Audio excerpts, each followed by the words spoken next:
hunted for 100 days challenge tomorrow evening, so yay. Alright, well, welcome, boys and girls, back in the Tales of the Far Territory. Long Dark. We are going to get back into our Ash Canyon start. We are at 187 days. We are in the ravine, and we're getting ready to go into Bleak Inlet, Bleak Inlet. Broken Railroad, Bleak Inlet. Getting ready to go into Bleak Inlet, my friends. Only True Man Bear Pig, how you doing? Well, thank you so much, Ribbon. I appreciate it.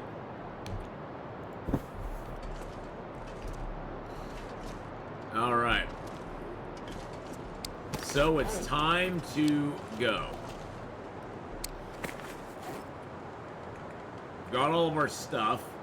I'm going to need to make 2 trips.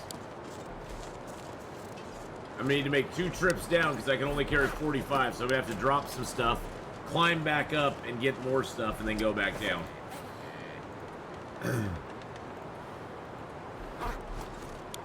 Wowzer, wowzer, wowzer. We do have our pistol. We do have a pistol. I know. Interloper, and he's got a pistol. What a deal.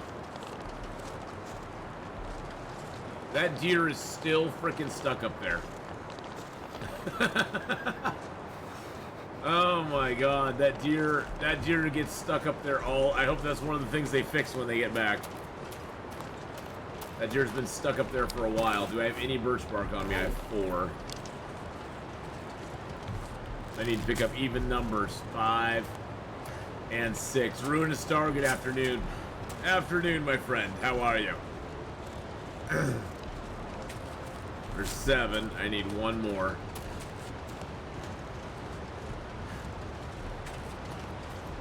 What kind of wood do we got on us? We don't got much wood on us. Yeah, we're going to have to do a little shuttle run here. We're going to have to go down, drop some stuff off, come back up, grab some more stuff. Because I'm going in heavy, baby. Going in heavy. We always go heavy into everywhere, though, so, you know. That's just sort of the way it is.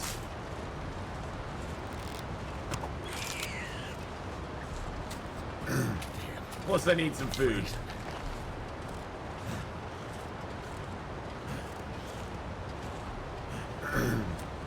Being cold is not the worst thing that could happen to us right now.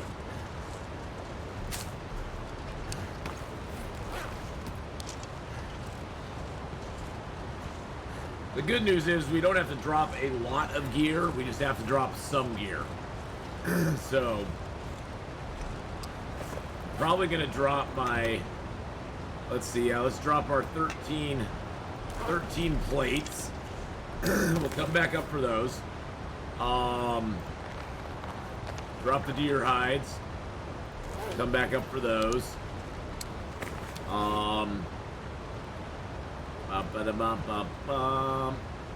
And I'll drop the rabbit. I'll come back up for that.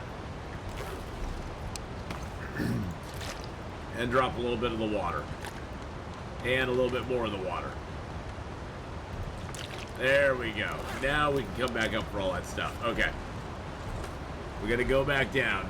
Malaysian, how you doing? Hello, hello. Welcome in. Welcome into the Twitch side. Howdy. How's it going? We're going to Bleak Inlet today. My favorite zone in the game. But we have to go get some bullets because we were challenged to get our... Since we found a revolver, we were challenged to get our revolver firearm to level 5 in Interloper. So that's what we're doing. That's how we're rolling. Let's grab these sticks real quick. I know you could, bud. I know you're hungry. Someone's a little hangry. Someone's gonna get a little hangry. Hey, Red 5, how you doing, buddy? How's it going? How's it going? Hope you're having a good one. If you've not gone and given our good friend Red 5 a follow before, you need to go and give Red 5 a follow, boys and girls. Absolutely lovely, lovely gentleman. There, you see him right there. Playing some Icarus. Oh yeah, that kill cam never ever gets old, does it, my friend? It never gets old. That was a shot. I'm not sure I can carry it. Oh, shush-a-doo, you said that last time, man. And you still carried more, even though you said you couldn't carry more. Oh, totally. You fire away, Elation. You got a question, you fire it off. I'll be more than happy to answer. You go for it. What is your question?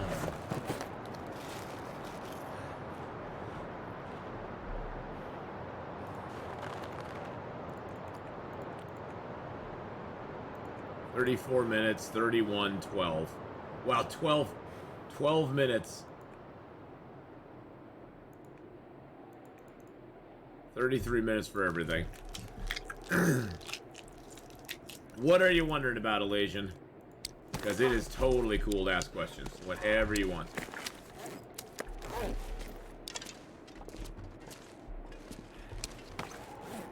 Alright, let's drop the fresh gut, fresh hide.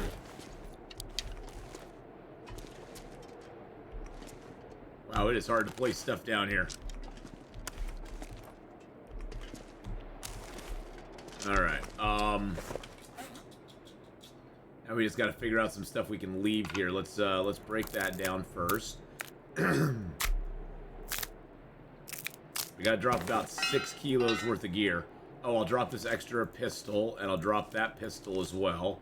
I'm gonna drop my hacksaw, flare, the gunpowder, my lantern, 2 pots.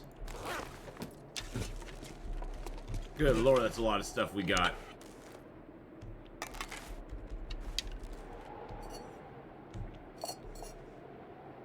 But yeah, if you ever have a question, Elation, feel free to ask anytime you want to.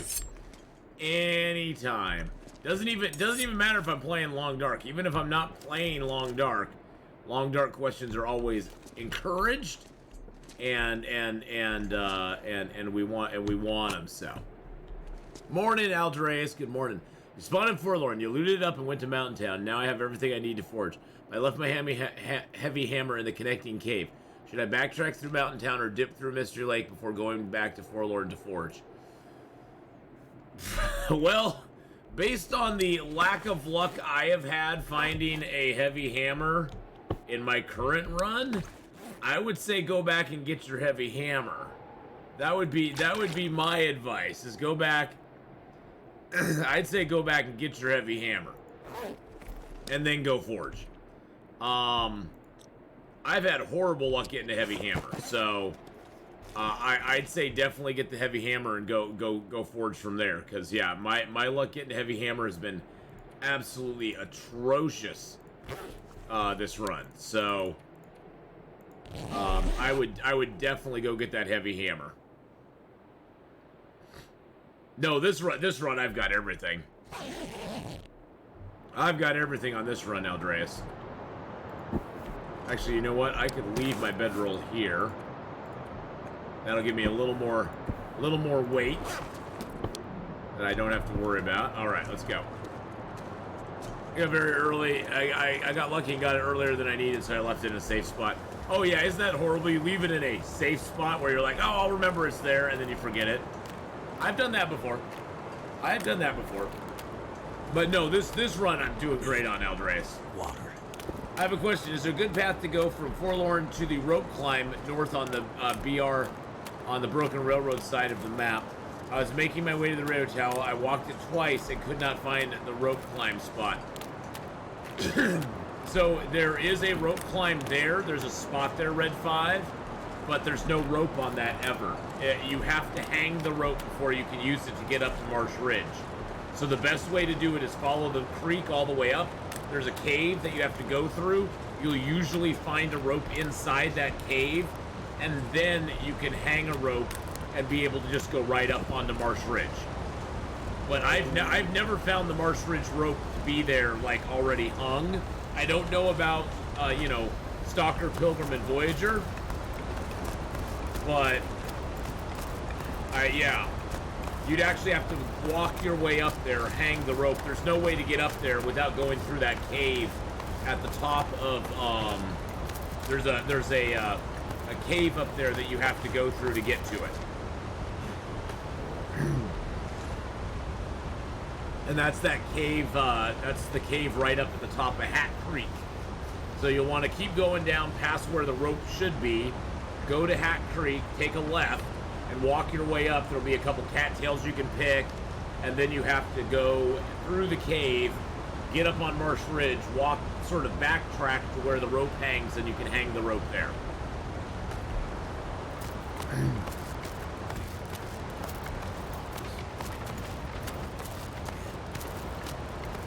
The rope climb north on the BR side of that. Yeah, but yeah, that's the only way to do it, is to go up to Hat Creek, or go up Hat Creek and go into the cave there.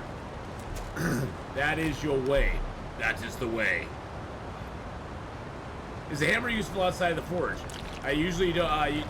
If not, you usually leave the hammer at the forge. I usually leave the hammer at the forge. There is an argument that the hammer is useful outside the forge, and it can be. The hammer can break down, pretty much, the hammer can break down any furniture or wood structures inside a house that you'd have to usually break down with a hatchet. So the hatchet and hammer are sort of interchangeable on, like, breaking down benches, pallets, any man-made structure you can break down with a hatchet you can break down with a heavy hammer, except for the cloth-covered easy chairs. The cloth-covered easy chairs you can only break down with a hatchet. So, but everything else, like benches, shelves, you can stun wolves with it. Yep, the heavy hammer's great at getting wolves off of you too. But I'm just thinking, as far as like usability of it inside a house or whatever, the heavy hammer can be used for those things. It is 2 kilos though. That's the thing. If you're going to carry a hatchet, you probably don't want to carry a hammer, because there's like 3.5 kilos now. That's a lot of weight to be carrying around just to have an alternative to your hatchet.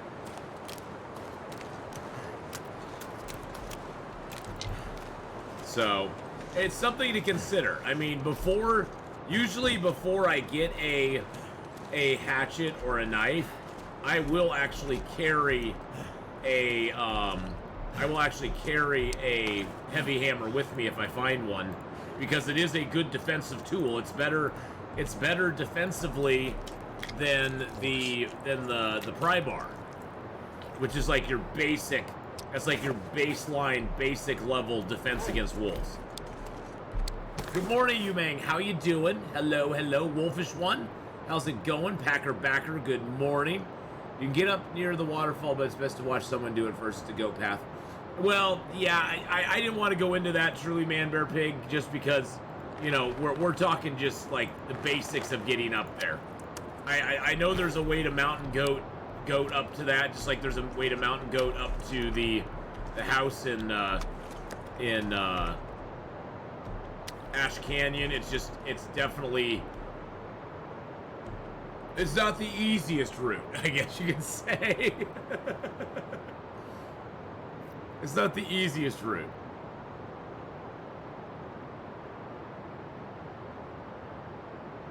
So yeah, when you're at that waterfall there, Red 5, when you go up that Hat Creek and you're at the waterfall, off to your right, there'll be a tree that has some old man beard hanging from it, and there's a cave right there that you can walk through.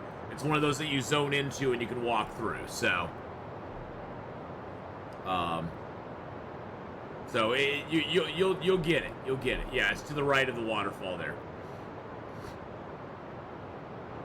Bonky wolves is a terrible thing to do. Oh, it is. It is. But sometimes, like it's being said, sometimes you just don't gotta. Sometimes you don't have a choice. Sometimes you just gotta bonk a wolf and call it a day. You know what I'm saying? I'm gonna make the fire right here because I want to chop this. Chop this cedar down, or this, yeah, whatever that is, fir. I want to chop the fir down. Because what's it good for? About 4 or 5 pieces of fir wood, which is really, really nice. Yeah, let's get it going. Is there a better way to get to the shortwave tower?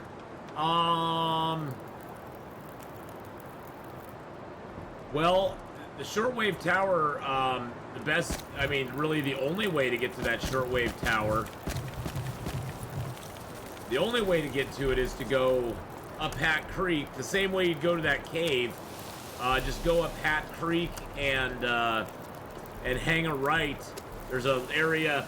If you're going up Hat Creek, you'll kind of go through this area that kind of like almost comes over it. It's almost like a little arch that goes over the river, and you'll go through that. And then if you take a right, there'll be if you go past that little arch, there'll be a clearing area off to your right, and you can walk up that, and then sort of behind you and to the right will be the tower that you're looking for.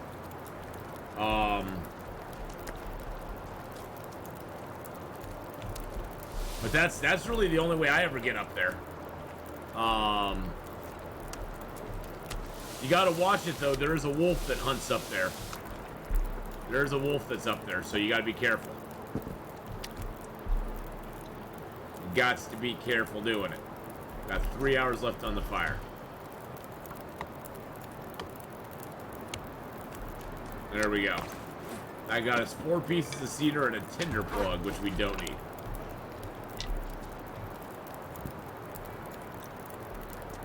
Wow, we are really super duper tired. I say we boil up some water here.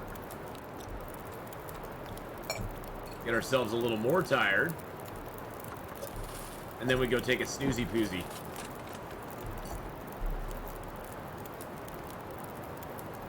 So the arch is deep fog though, so I might have missed it. Oh no, yes. Hey, Jarrell, hell, hey, how's it going, my friend? Welcome, welcome. How are you doing? I'm doing fine. How are you doing? How are you doing? Well, I gotta make up those rose hips, or those birch barks. We're probably gonna need those in the next zone. Let's just be honest about it. We're probably gonna need those in the next zone. How many bandages do I got? I got 5 bandages. I got some of those. Got 5 stems. I got a few of those. Okay, I think we're pretty good.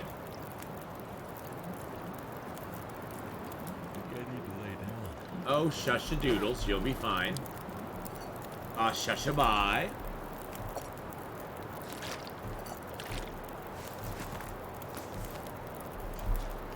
That's a crappy torch. Let's get a good. I want one good torch to light fires, baby. I still don't have fire making 5.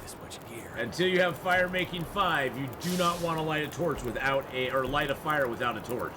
You always want to light a fire with a torch. Now later in the game, you just want to find a really good torch. From pulling them out of fires, you can get anywhere up to a 50% torch. That's the maximum. You want to get one as close as you can to 50. The rest of them you can break down, and you can turn them into sticks.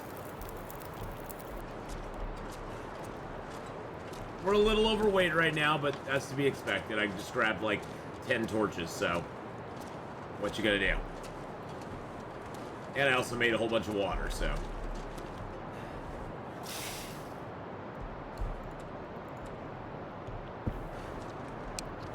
Oh yeah, sometimes torch pulling can be an amazing thing. I got a 43%, so that's not too bad. Poochie Poochie Poo, yes, isn't that a great name? But how you doing today, Jarrell? I hope you're having a good one, because you are awesome. And well, you all are awesome, but Jarrell is really awesome because he's one of the streamers in our Pause Fellowship. And go check him out. Last playing some Icarus. Did you have fun with Subnautica, Jarrell? I know you were having fun exploding or exploring and doing a little bit of dying there. But I hope you had fun with Subnautica. Subnautica is a beautiful, beautiful game. It's a very, very well done game. Phenomenal, in fact. Now the good news is, did you notice something missing in your 100 days hunted run? What do you mean, only man bear pig? Something missing? It's a riddle I have no answer for now. I don't notice anything missing. You mean the other bears? Yeah, there's no bears in that, other than the main bear. Other than the bear that follows you, there's no bears. Isn't that interesting? It's like he scares all the other bears away, I guess. I don't know. I don't know. Maybe he does. Oh, no saplings. Yes, I did notice that too. Yep. There's no saplings and no bears. There's moose, but there's no saplings and there's no bears in it. So, yeah, it's kind of interesting, ain't it?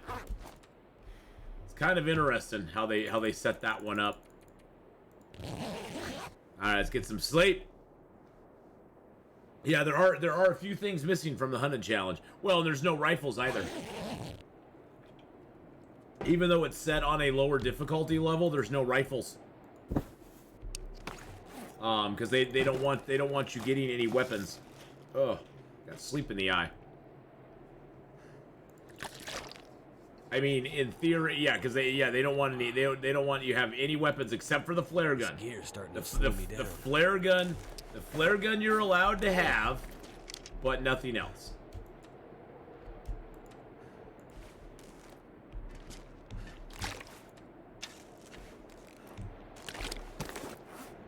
$54.7. Okay, what do I have? It's oh, I got all that. See, I got that fur.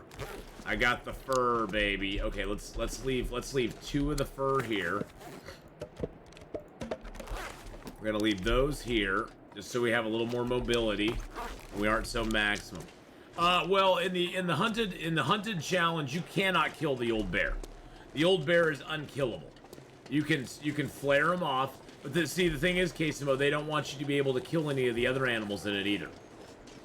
They don't want you to be able to actually kill the wolves, kill the deer.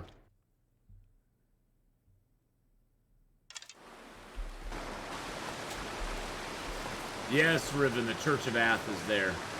The Church of Ath is there, my friend.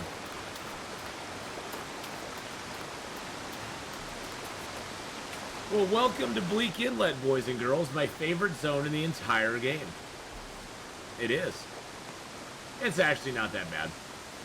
It's kind of grown on me. Like a toe fungus I just can't shake.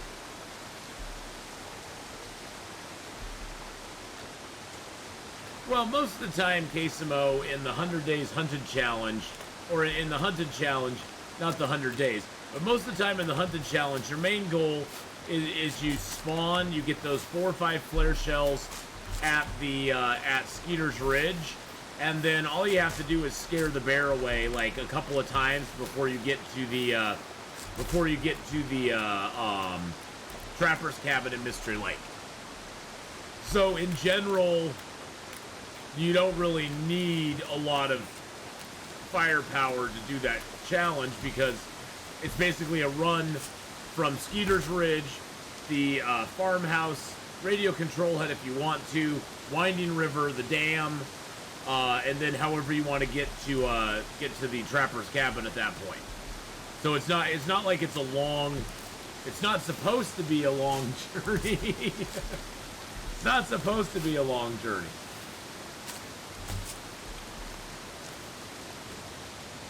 That's an interesting looking bird there. But sometimes it is a long journey.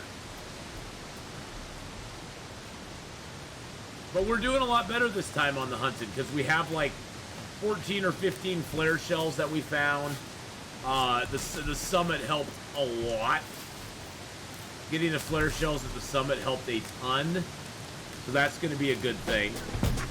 Trooper Bari with the 25-month resource.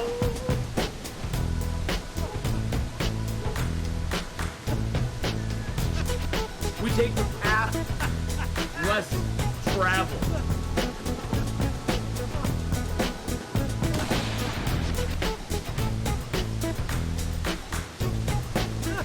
Thank you so much, Trooper Bari, for that 25 months. Trooper Bari just resubscribed for 25 months. Don't mind me. Just catching the start of the stream as I pour myself into bed. I always am happy to have you here, Trooper Bari. Pour yourself into bed, get some good rest, Much love, and I hope you have a wonderful, wonderful rest today. Tonight. Today. Whatever it may be. So we're going to pick up all these cattails here, and then we're going to head over. There's a cave over here. We're going to go chillin' for a second before we make our way down to the, see, that's loaded, right? Okay, that's loaded. Our pistol's loaded, right? Okay, pistol's loaded. We got 10 shots. 10 shots, boys and girls, and we're going to take them all before we get there. We're going to use them up on the dang little nasty wolfy boys. Woo! Will do. Please give my best to the Timbies. They were more skittish than usual the last time I visited them.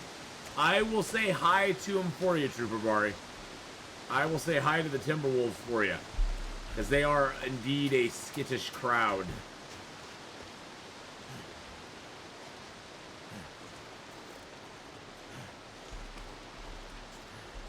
Especially when an Aurora's out. They just kind of stand around going, arr, arr, arr, arr. It's almost like they're seals. It's like the Timberwolves turn into seals. I don't know. This seems to be what it is. And yes, Wednesday, boys and girls, we will be returning to Stream Loot's Long Dark. And then on Sunday this week, Sunday coming up, after story time with LA Noir, Gamesliff and I will be doing a Stream Loot's edition of Sea of Thieves. We'll be playing some Sea of Thieves together and just yucking it up and having fun, and you guys can play the Stream Loot's cards as we go and try to do missions and then just get foiled. It'll be fun. Be a good time. Good times had by all, so. Pack is getting too heavy to carry. Oh, you always complain about your pack being too heavy to carry, my friend. It'll be just fine. So yes, lots of fun coming up this week. So Sunday, my friends. Sunday.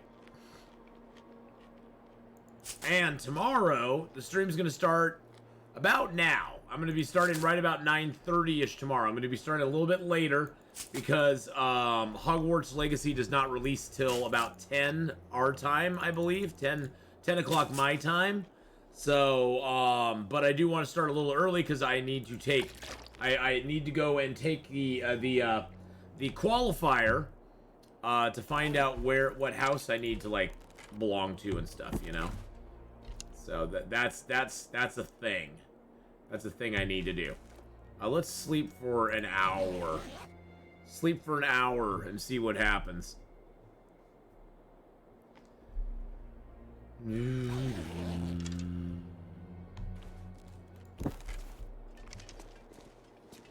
So yes, lots of stuff coming up this week, boys and girls. Lots of stuff coming up this week. Yes, tomorrow there will be a prediction put up at like 5-10 minutes into it, asking people what house they think I should belong to, so, or what house they think I'll end up belonging to. I kind of want to use my pistol on these Tembies if they come to me, because I have a lot more luck with the pistol on them than the bow most of the time, unless I light a fire. If I light a fire, then I guess I could. It all depends whether they're gonna attack me or not. Sometimes these first Timberwolves, you see them over there. There's a Timberwolf right over there. Sometimes the first round of them, they're like, oh, we don't care about you. Other times they care about you and they come and attack you. I'm not sure which these guys are gonna be. I don't want to get all prepared. Feels like a lot of gear. It is a lot of gear, my friend.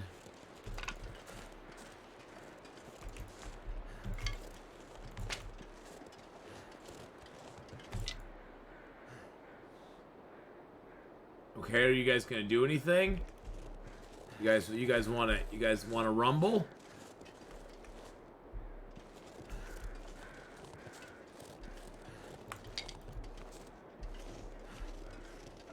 You guys gonna rumble? We're gonna rumble. Oh, there we go. Okay.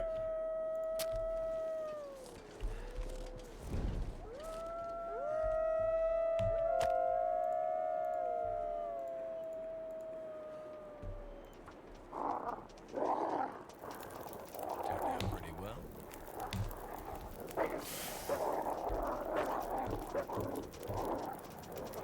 Excuse me.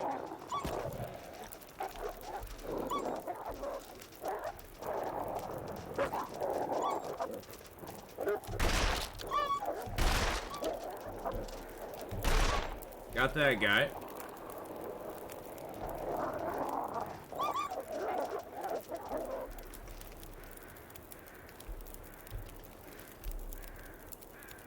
Okay. For some reason, it shot the damn tree.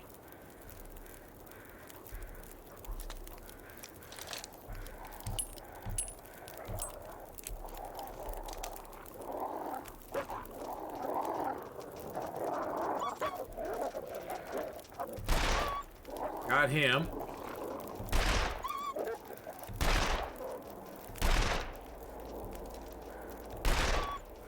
Got him too.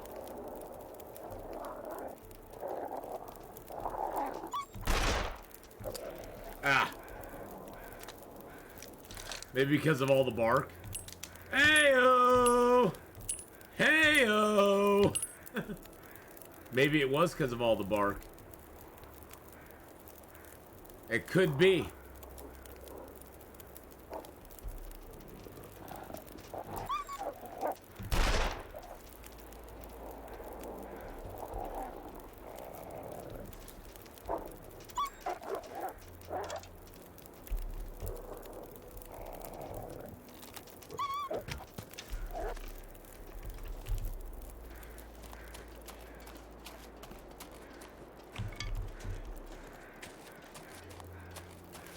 There only seems to be one that I haven't hit so far, so...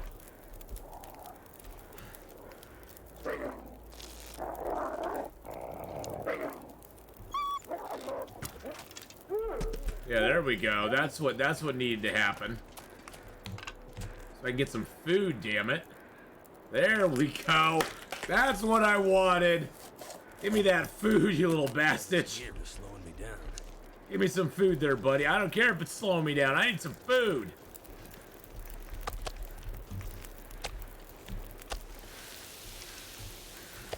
Jeez Louise, man. I need some food right there. The other ones are all running around still. Yum, yum. Yum, yum. Give me food. Well, that was a pure waste of my ammo. Jeez Louise, I tell you, man. Probably didn't even get my skill up that much more. I'm almost to 4. Almost to 4.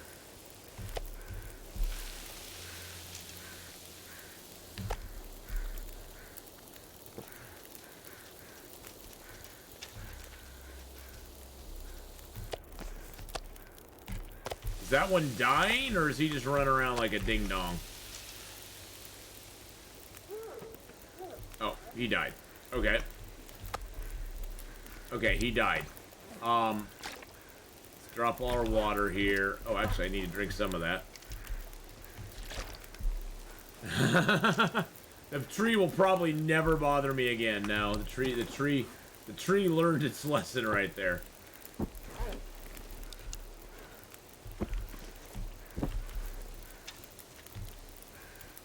Put the fur on there. Let's drop the cedar and the fur. I heard that sucker drop out here. Where'd he drop? Aha! More food for the larder. More food. More food. Bring me foods of the wolves. Yeah, honestly, in this zone, I'll take a fog storm. It's better than the frickin' winds and blizzards this zone usually pops out. I swear to God. My head feels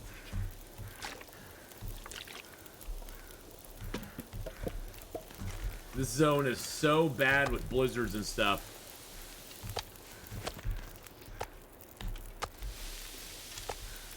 This is also definitely a zone you do not want to come to early.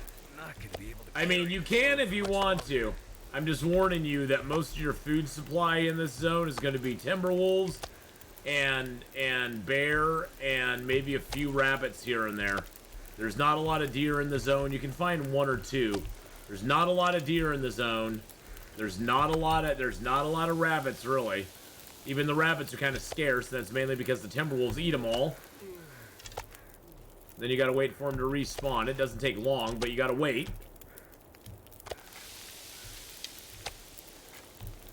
There are 2 moose in the zone, but they're on the other side of the zone. So, I mean, if you can get those, you're good to go. But generally, you're gonna be struggling in this zone for food. It's gonna be a little bit of a struggle bus if you don't have Cooking 5. If you have Cooking 5, it's not a big deal. You can come in here, shoot the wolves, shoot the bear. You're still, I mean, even then, you're still gonna have a little bit of a food issue. It's not gonna be as bad. There's still gonna be a little bit of a food issue even then, because the food will go very quickly.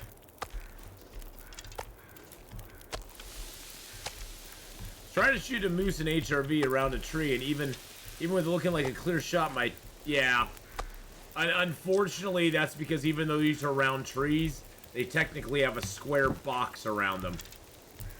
Even though it's a round tree, there's technically a square box, a square hit box around that tree, which is kind of goofy. But I get it. I don't like it, but I get it.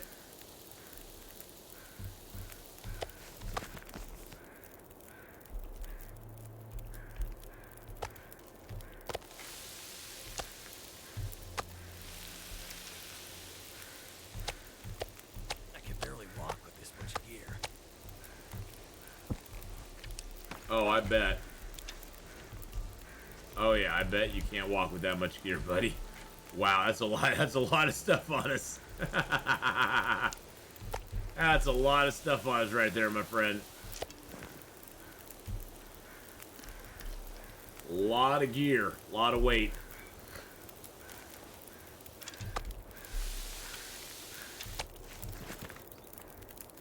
Hey, look, it's not nasty out anymore.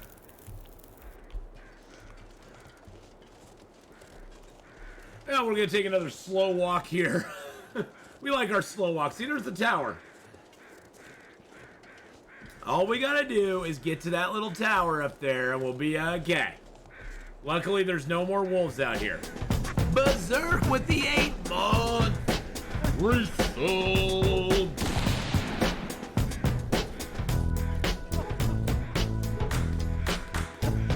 Thank you, Berserk. For that 8-month.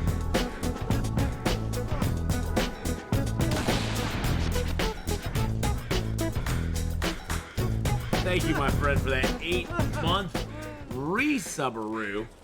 Appreciate it so very much. 43 just resubscribed for 8 months. Hello, hope everyone is doing well. So yeah, even though the trees are round, the hitbox is still square. That's why you'll see wolves like bounce off trees and stuff at weird angles, is because they'll come up to the tree, and even though it looks like they can just move around it, their square hitbox hits the tree's square hitbox, and it makes them veer off at a weird angle. Even though it looks like they have plenty of clearance, they'll still jostle around it. That's why when you got a wolf that's on you, you want to find a nice open area without a lot of these little hills and stuff. If you can do it, you want to have as open an area as you can, because that way the wolf's hitbox has less stuff to bounce off of. Because that's what usually causes most of the wolf going back and forth, is his hitbox is like hitting things. The other thing that makes a wolf go back and forth is that generally the wolf his AI is always trying to find the straightest line between them and you. And if you wait for the wolf to charge, the wolf's going to be readjusting, trying to find that straight line. If the wolf is a ways away and he's already barked at you, he's already locked onto you at that point. So if you draw your bow just a little bit, you initiate his AI trying to find that straight path to get to you. And the further away the wolf is from you, the more his AI is going to be able to be going, oh, here's the straight path. it'll give that wolf more of a chance to get that straight line to you, so that the wolf will come in at you at a straight angle for you. I have a question for you. There was a debate on Long Dark subreddit, and someone said the bug that the wolf still attacked him even though they had a fire behind him. Well, no, that's not a bug. The wolf needs to first of all see the fire, and the wolf needs to be outside of his auto aggro range. All animals, bears and wolves and moose, have a range where when they get within a certain distance of you, they will attack you no matter what else is going on. No matter if you have a torch. Like, if you have a torch, you can't just walk straight towards a wolf. Eventually, you're going to enter into his auto aggro, auto attack range, and he's going to automatically attack you no matter what you have. I'll show you here in just, I think, let's see, what are we on? Day 189. Yeah, once the attack animation starts, you're screwed. And what could have happened is maybe the wolf didn't see the fire before it got within the auto attack range. It could have been that, though, I've had instances where the wolf has been very close behind me.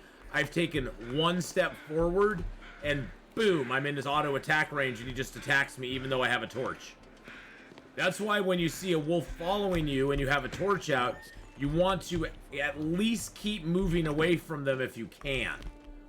Move away from them as much as you can, because then you won't there's not a chance that they could get into that auto attack area, because that's the biggest fear, is having him hit that auto attack range, and then it's all over.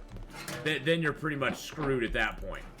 There is no going back. They hit that auto attack area, they're just gonna bam, they're gonna be on your butt. Let's get a little fire started here. So that's probably what happened to him, would be my guess, Berserk. Is that the wolf got in auto attack range and it just attacked him. And there's nothing you can do about that. Yeah, the only thing you can do about that is make sure that you're standing behind your fire. That could have been the other thing too. That's done. A fire behind you doesn't do you that much good. The fire behind you, because you got to remember, the wolf isn't afraid of you. They're afraid of the fire. They are staying a distance away from that fire. If you're standing at a fire, they're going to stop a certain distance out from the fire. If you move away from the fire and towards the wolf, you're entering their auto attack range. So then you are going towards them, because they're not stopping because of you. They're stopping because of the fire. So you have to be behind the fire or very close to the fire to because the wolf's stopping because of that fire, not because of you. The wolf still wants to get to you, and if you afford them the opportunity to get to you, they will get to you. They will definitely attack you if they can. Yeah, you have to have the fire in front of you. Exactly. Yeah, the fire behind you doesn't do a damn bit of good. Well, I mean, it does. If this was my fire and I'm like standing like right here in front of it and the wolf's in front of me, it could work, but I'm putting myself in danger. I'm putting myself in danger. So, set a fire on the east side closer to the back entrance. The wolf was in front of the doorway. It followed him around the building. Instantly attack him once he went around the corner. Well, the reason it attacked him once he went around the corner as well is once he goes around the corner, the wolf doesn't see the fire anymore. That's probably what happened. You don't want to put anything between you, the fire, and the wolf. You want the fire to be between you and the wolf. You don't want anything. You don't want the wolf to have any chance of not seeing that fire. And Mrs. Honeypot, good morning. How are you? Good evening, I should say. Here's the kicker. The author posted another video of them on Coastal Highway on the ice flats. Had a fire behind him. The wolf ran away. The only difference was they had a weapon to trigger the wolf's movement. The original video, they didn't do anything. They just got ambushed. Well, yeah. You do have to have, if you aren't triggering, that's another part of it, is that if you're, the fire is never going to scare the wolf away. The fire will stop the wolf's advance, but you have to initiate some action, whether it's pulling a weapon on them, drawing a bow, aiming a rock, throwing a torch, so that the torch hits them. You have to initiate something to make the wolf run away. The wolf's not just going to run away out of the kindness of his heart. He's still going to try to get to you. So you have to do something that's going to initiate the wolf breaking his attack, or breaking his stance, I guess you could call it. And if you don't do that, well, you're going to get attacked. I mean, there's nothing... Yeah. Feeling well, Fred. Had the rest of the chicken with some peppers, onions, and sweet corn on tortilla wraps. Yum. Yeah, the wolf attacking. Yeah, if you don't do any actions, if you're out of fire and you don't do any actions, that's totally fine. I mean, you'll be able to probably get the wolf to run away eventually, but you have to take some action against them. You have to do something to initiate them being afraid.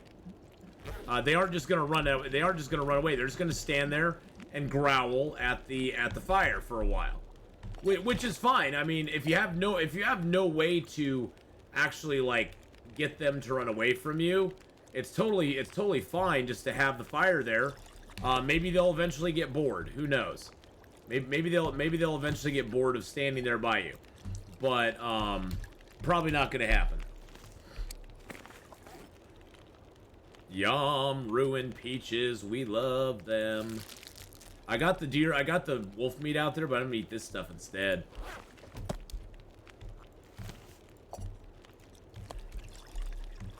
So yeah, honestly, Berserk, it sounds like a series of missteps were had. But that's the thing about Long Dark. Long Dark has a lot of little minutia like that, where ultimately the things do make sense. It's not super apparent that they make sense. Oh yeah, the torch and stone combo is still the best way. That's why early in the game, you always, before you get any other weapons, you always want to carry around at least one stone with you. If nothing else, you can huck a stone at a wolf.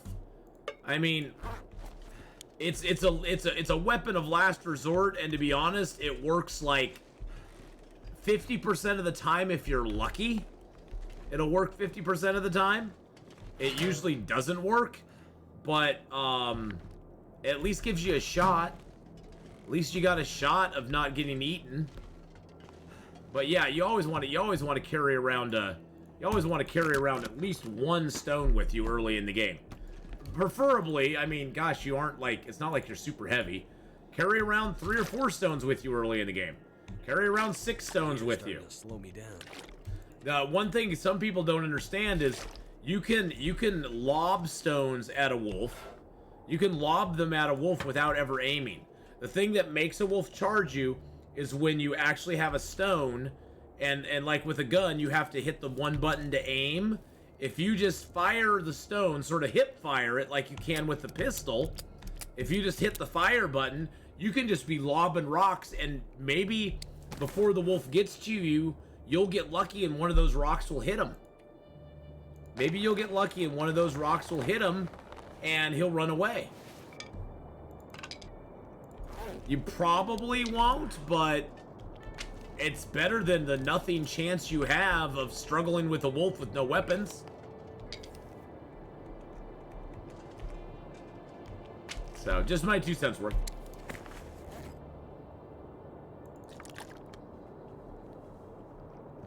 So yes, Berserk, you go back and you tell him that. You tell him that.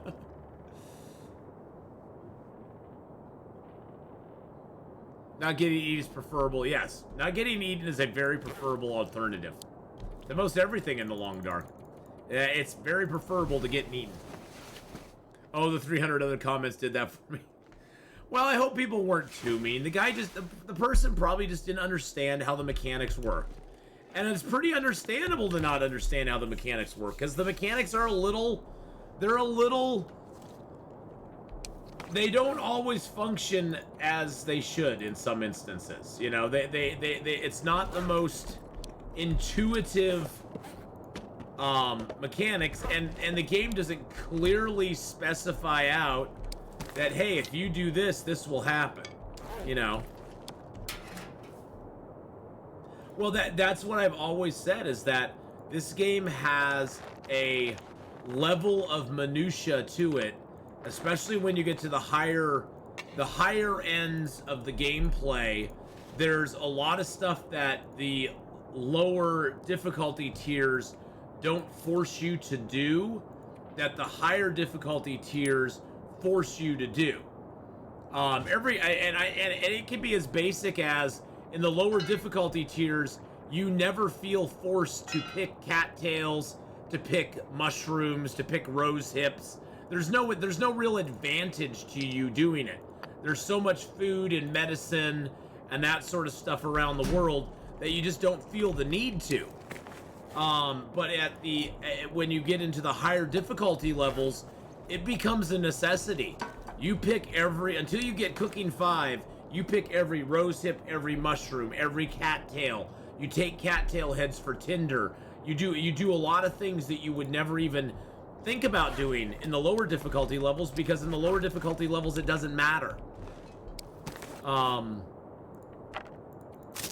And so a lot of times the complaints that I'll see online are people who've played a lot of Voyager or Pilgrim or even Stalker, and they start playing Interloper and they're like, I just keep running out of food. I can never, ever, ever seem to find enough food. And I'm like, and I'll respond back and I'll just say, hey, are you picking all your rose hips and your mushrooms and cooking them up and making teas? And they're like, well, yeah, but I don't need medicine. And I'm like, no, you don't understand. When you cook rose hip teas and mushroom teas, you're making yourself not only water, but something that has 100 calories in every single one of those teas. And then you can drink most of it and still keep the medicine. But you also have a concentrated food and water source in case you really need to have emergency food and water. And I also ask them, are you picking every cattail? You picking up every cattail that you see? Oh, well, I don't need tinder. And it's like, no. You need the food. You need the food. Trust me. Just pick them all up. You know. So that's the thing. It's like a lot of it is just from, not playing those difficulty levels where you have the necessity to do that stuff. And there's nothing wrong with that. I mean, everybody's learning all the time. Oh, yeah. Well, I'm just saying, though, Mrs. Honeypot, that most people don't. Most people playing the lower difficulty levels, they just bypass that stuff, and they're like, I don't need this. They'll maybe try it once, and then they'll be like, oh, that's just what painkillers do for me. Well, then I don't need to make rose hip teas. I'm good. But that's, I think, the thing that makes this game so intriguing and so brilliant is that I forgot to grab the rope. Gosh dang it, I was gonna go hang the rope here too. Is that there's so much to learn. There's so much to learn on the game, and there's so many. Oh, that's just gorgeous. Let's go take a look at the sunrise real quick too. I didn't even take a Hadrian moment, boys and girls.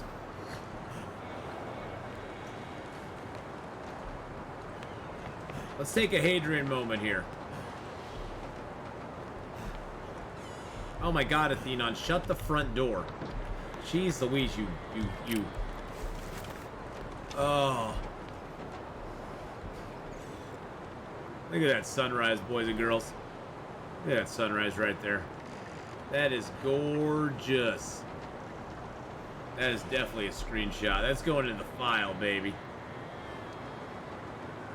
Now, what was I? Born in a freaking barn? It's a place to escape this cold.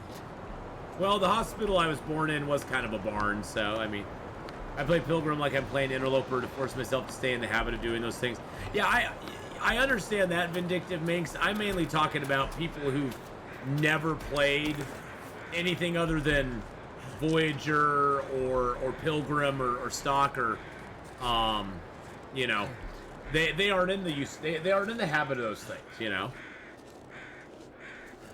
But that's what's great about this game is the high ceiling level, but it allows I think the thing that's wonderful about this game too is it lets everybody approach either getting to that ceiling level at a specific, on their own time, or it allows people to go, you know what?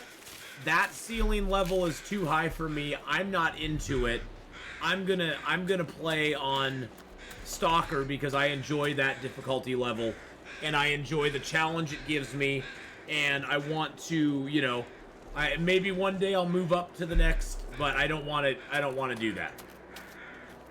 Or they can be like me and be like, hey, I enjoy the challenge and the fun of Interloper. I'm not into the no one gets out alive.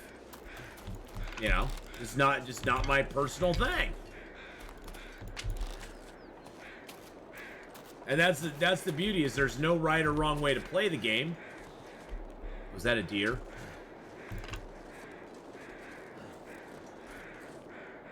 That was a deer. There was a deer right here, and he's heading up that way. I say we go get this deer, boys and girls. There it is.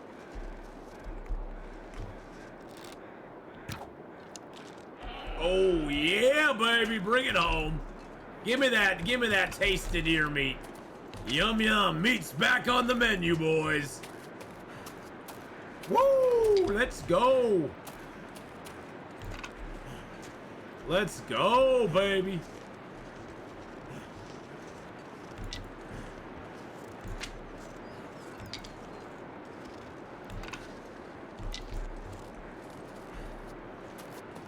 I found a hidden cache, a memento cache in Forlorn Muskeg. There is one in Forlorn Muskeg that I can get. It's usually right over, bam, ba-boom, ba-boo. Oh, there it is. It's usually over by the far side, underneath that bridge. Is that the one you're thinking of?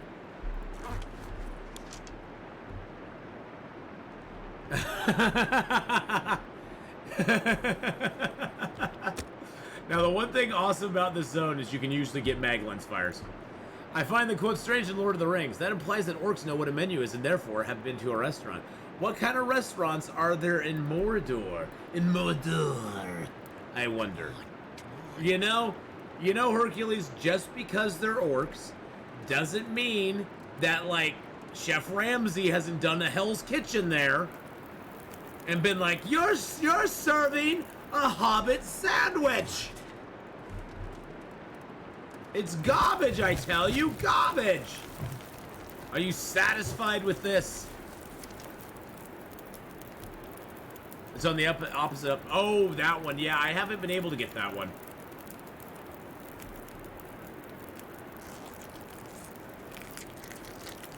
I have not found that one. Inside a tree stump's bark. Okay.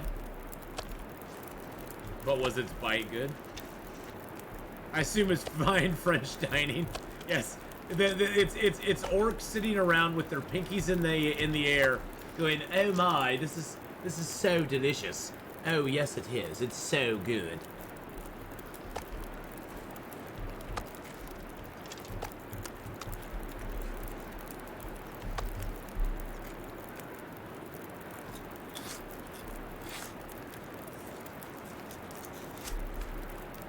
Skyrim has orc master chefs. Well, you figure those orcs have to eat something. Those orcs gotta eat something. I mean, they can't just be like, you know, they just can't be surviving off of grubs and bugs. I mean, and it's not like they're gonna be completely cannibalistic and eat each other all the time. So they gotta do some sort of I would imagine that they probably trade a lot with their allies to get food stores and stuff, would be my guess. I mean, I don't know exactly how orc logistics work, but they gotta do something.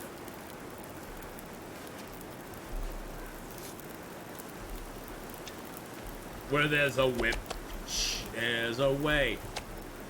Where there's a whip. Yeah, but where do those sheep come from? See, that's the thing. I think it's you know, it's just part of the stuff that we never see.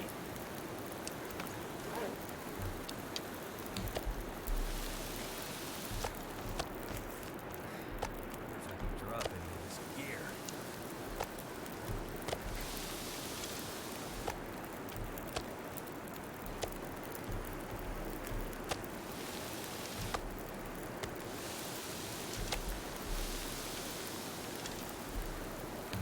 Okay, that bow was driving me nuts. I thought I picked up the small piece like 3 times now.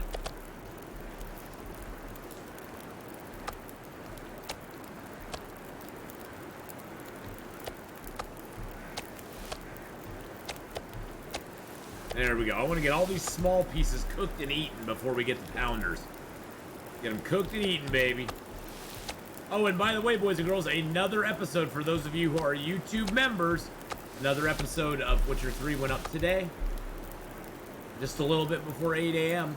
I'm trying to time them about 8 a.m. Unfortunately, with members-only stuff, you have to just make it live to the members. You can't actually, like, set a... You can't give it a... you can't pre-schedule it, I guess I should say. You can't do a pre-schedule on it like you can with other videos where you go, I want this one to upload exactly at 9 a.m. You have to actually physically go on. They don't have that. It's a newer feature they do not have available in the pre-schedule area of YouTube. So you actually have to go on there and go, I just want it to go live right now. So I just made it live this morning, and we're doing it live. Okay, well, I was going to go...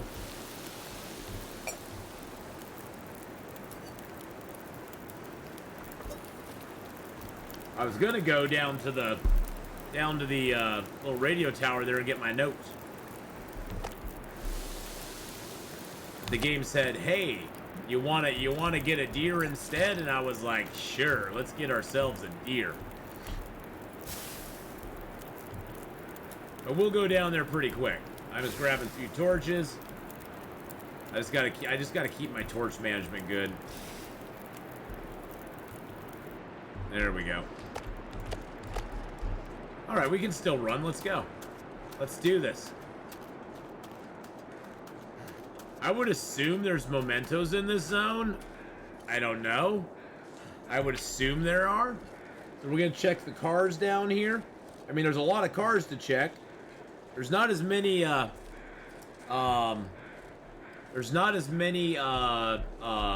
buildings and stuff that you can find notes in, but your Witcher episodes 4 and Hadrian's Archivist episodes 9 are on my watch list to enjoy with my breakfast and morning coffee tomorrow. Nice! Well, I'm glad they can occupy some of your time. I will say, if you've not watched Hadrian's Stellaris videos, they're awesome. I don't understand Stellaris at all. Yes, I'm going to be checking them for notes. So I'm going to check the car for notes. The visors. The visors, a lot of times, Mrs. Honeypot will have notes and keys attached to them. So.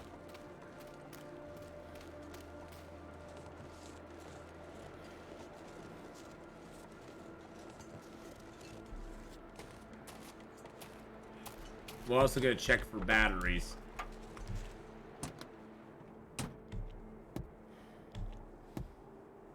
Nothing on either of those. Okay. Oh, okay. You knew that. Okay. I didn't think you knew that because you were saying check cars for notes. Oh, you were telling me to check cars for notes. Oh, you were like, are you going to check cars for notes? Yes, I'm going to check cars for notes. I thought you were asking me about checking. Oh, we'll see. Now watch, there'll be a battery in here. Nope, no battery. Okay. There's nothing more frustrating than coming up to a hood like this and seeing a battery underneath it, which does happen. Because the game just spawns them in. And then you can't get to those batteries. Believe me, I've tried. It was a suggestion. Oh. Okay. See, the way I took that was you were like, check cars for notes, instead of like, are you gonna check cars for notes? It just didn't translate very well, see? Because there's no inflection with text, so.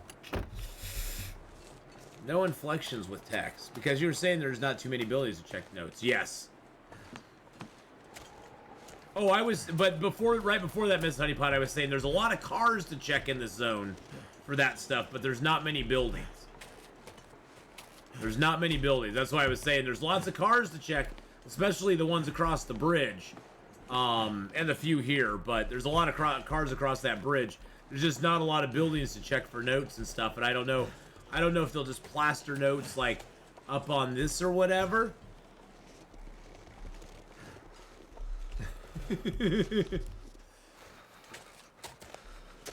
It's always that's one reason I like text messages, but I hate text messages. Because text messages have no inflections on, you know, you basically in your head are putting the inflection on what they're saying. We're on the same page now. I got you. We're on the same page. Yes, we are. It's not that cold out here right now. We actually have one of those rare days where the weather out here is actually pretty nice.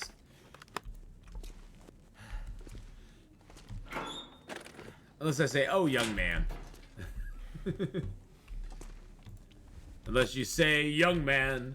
Da-na-na-na-na-na. I said, "Young man." Oh wait, no, not that. Oh no.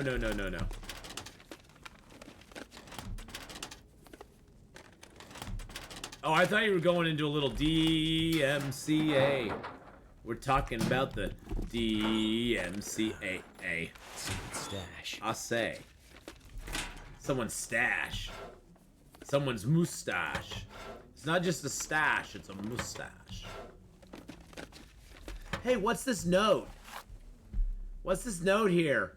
No food left. Gonna check out the site. We use code 154. Oh, well, geez, look at that. We'll take that note right there. Hey, Flamingo, how you doing? How's it going? How's the water situation, Flamin? How's the water situation, my friend? That's never fun. So I was gonna tell you last night, but we were really deep in the minutia of the game. But my mom had a really bad, like her washer sprung a leak basically, and dumped several hundreds of gallons of water in her house. And luckily she was covered by insurance under her homeowner's insurance. But man, it is freaking expensive, dude. I hope that the insurance company takes care of you, my friend, and gets you covered. Cause dude, that sucks. That sucks.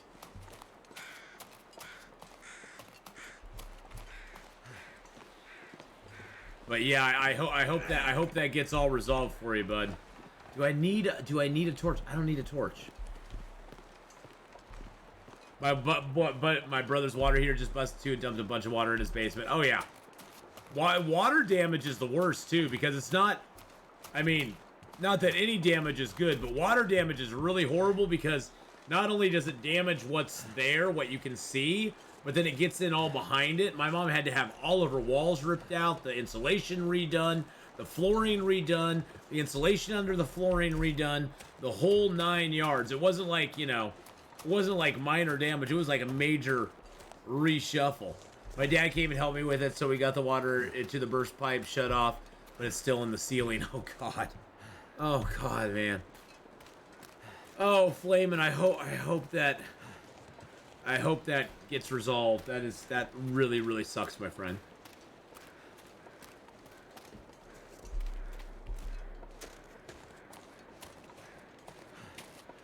Oh yeah, and if you have an older house that has asbestos, or even no, if you have an older house that has like older insulation in it, especially like the really old like fiberglass stuff.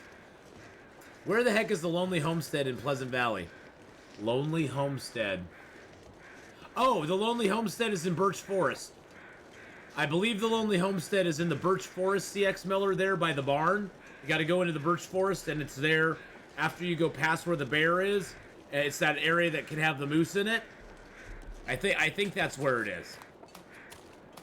Somebody could correct me on it if it isn't. Yeah, because of asbestos removal, yep. We had that recently, thanks to insurance, nearly 50K. That's not good.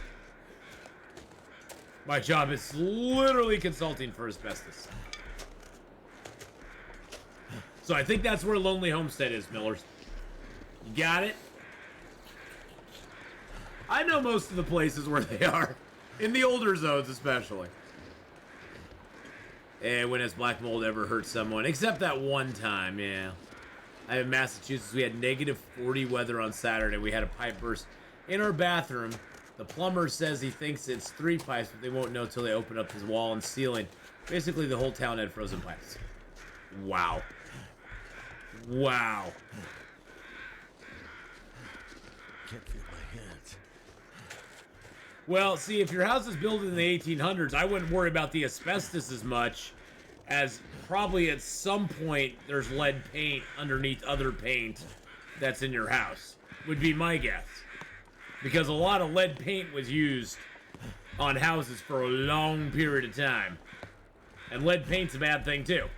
So you might have a lead paint issue.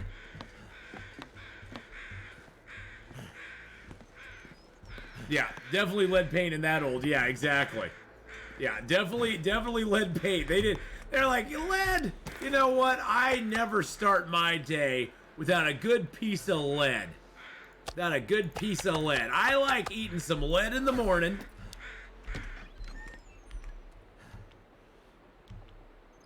Oh, the previous owners put into asbestos when it was cool, the cool thing to do. When it was cool to have asbestos in your house. You know, all the cool kids are having asbestos parties. Why don't we have an asbestos party? Come on. What could be the harm, right? All right, what did we pick up there? Oh, I got these crappy boots I need to just harvest up for some leather. There we go. Let's do that. Just need to close my eyes. Look, there's soap that we can't use to do anything. I want to wash myself.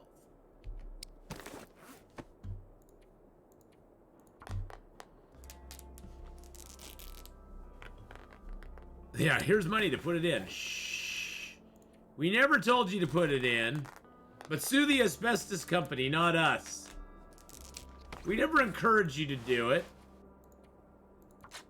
Oh, funny comment for the day on YouTube, boys and girls, which I thought this was a great one. Let's see, what was this? This is a great one. I won't call the person out, but this is a great comment. Damn, man, you couldn't stuff your face before streaming? Yeah. I like that. I didn't even comment back that, dude, this is like 8 hours into my stream, and I was probably I probably came back from a break, started this game, and had my sandwich or whatever with me. Sorry. Sorry, not sorry. Like, whatever. Whatevs. I just had to chuckle when I saw that. I was like, yep, pretty much beginning of most of my games, I'll be stuck, except for the first game in the morning.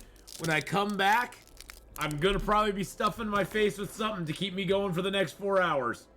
That's just how it's gonna be. That's just how it's gonna be. There's gonna be a little face stuffing. You know, there's gonna be a little nom-noms.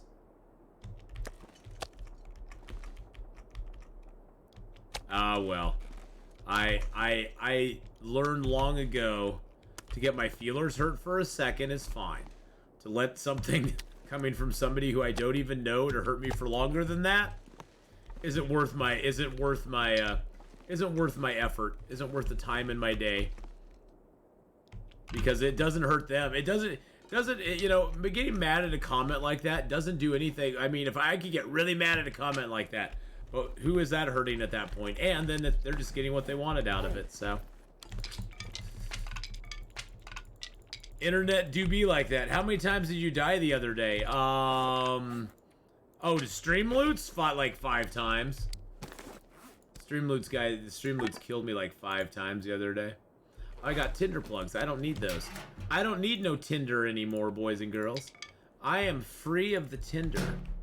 I'm free of the Tinder. Only 5? It is like in 4 hours. That's more than a death an hour. That's more than a death an hour. Chat was on fire. They were hammering me. There was one point we had like over 30 cards, like 25, 30 cards that were up at one point in time. It was crazy nuts. It's crazy nuts. It was nutty nuts. Okay, I want to take those. I gotta figure my weight out here Bam, bam, bam. I do want to take all my feathers, of course. My furs, my guts, my leather, that, and then, of course, I have to take those. So that puts me at 49. So I definitely am going to have to make a shuttle run down. I think, yeah, everything else in there can stay. I'm going to have to definitely shuttle down some stuff because I have fuel on me that I want to take. Because, yeah, with all my fuel and stuff, I'm going to leave a bunch of these sticks up here. But I'm going to need to drop like 6 kilos of stuff to climb down that rope. Which is fine. That's totally fine. I mean, you know, I knew I was coming heavy. I won't be able to take any of this food down with me, so I'm going to have to eat up completely. Anyone else want porridge for breakfast tomorrow? Porridge is awesome.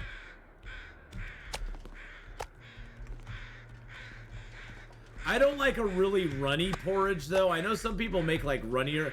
Like, my grandma used to make her porridge, and it was always kind of on the runny side. I like more of I like some consistency to my porridge. I don't like it, like, super duper runny. She used to make her eggs really runny, too, which was gross. Like the whites were a little undercooked. You know what I'm saying? It was almost like, you know, running the egg through a room, letting it stare at the oven in terror, and then bringing it out. I don't want it. I never liked eggs like that. My grandma kind of cooked them weird. Maybe that's like an old school thing. I don't know. Maybe that's like old school or something. That's how they used to cook eggs back in the 20s or something. I don't know. But yeah, her eggs were always a little over easy. Love my grandma to death, but her eggs were a little over easy for me. I like an egg. I don't mind having a runny center. Rand, oh my goodness. Well, hi Rand. The power in the verse hello. can stop me. Thank you for the follow there, Kendall. Hi Kendall, how you doing? Woo! Welcome in Raiders and welcome in Rand al'Thor. An amazing, awesome guy himself. Rand al'Thor is a gentleman and a scholar, and an all-around great guy, who I highly recommend you go over and give a follow to. Bam, there he is. There he is. He's got the beard that I wish I could grow. Whoa! He's got the beard I wish I could grow. I have follicle deficiency, boys and girls, okay?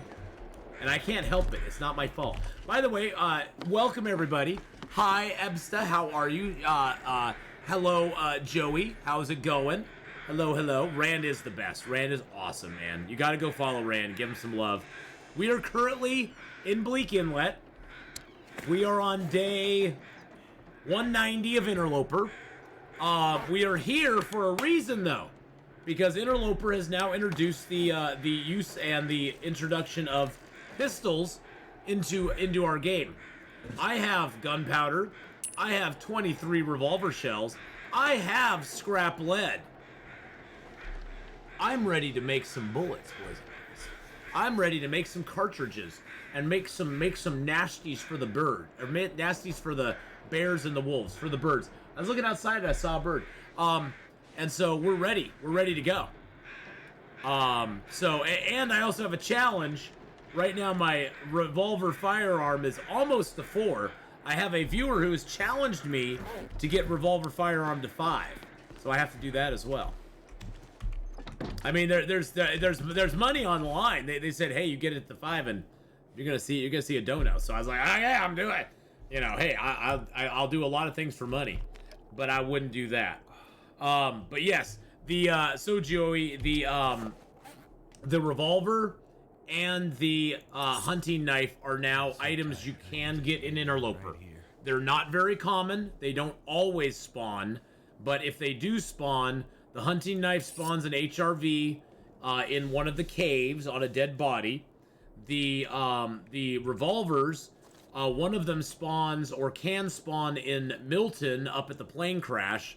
The other one is in a lockbox in Broken Railroad, one of those those little memento caches. And so we found 2, and we also found a total of 24 ammo. One of my ammo is locked inside this gun until I can reload it. But we found 24 ammo total, and we have found 2 revolvers so far. I've heard there's a 3rd revolver possible as well in the cave between Hat Creek and Marsh Ridge in Forlorn Muskeg. That cave can sometimes have a backpack that'll spawn with the revolver in it as well. I didn't find that one on my run, though, so I'm assuming it's not there 100% of the time. Just some of the time. No power in the verse can stop me. Some of the time. But yes, you gotta drop a follow for the beard there. Are you ready for the bees? For the bees? What bees? I don't know. What bees?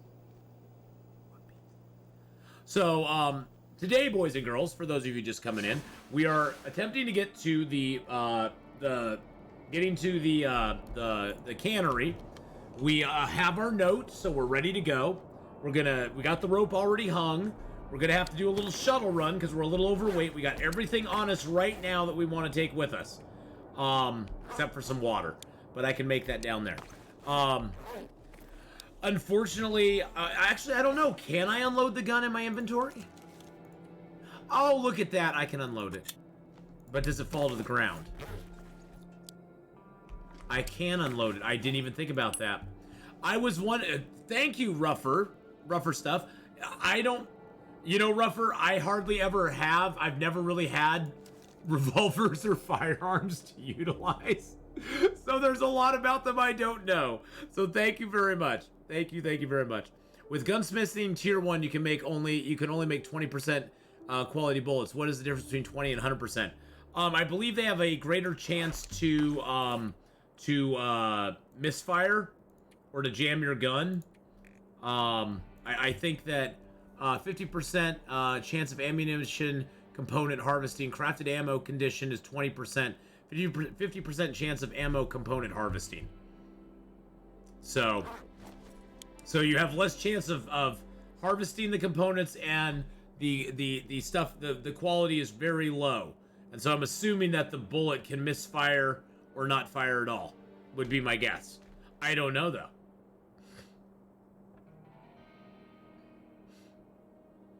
Well, Rougher, thank you. I appreciate that. Thank you for the tip. I would never have guessed. Well, it's funny, Rougher, because earlier I was like, why do I only have 11 shells? And then I found some more shells, reloaded the gun, and I was like, oh, the shells were in the gun. Because the gun, when there's empty shells in it, it doesn't show that there's anything in it. And so I did not realize that. So thank you very much. Appreciate it. Appreciate it very much there. All right, let's check our clothing and see what condition they're in.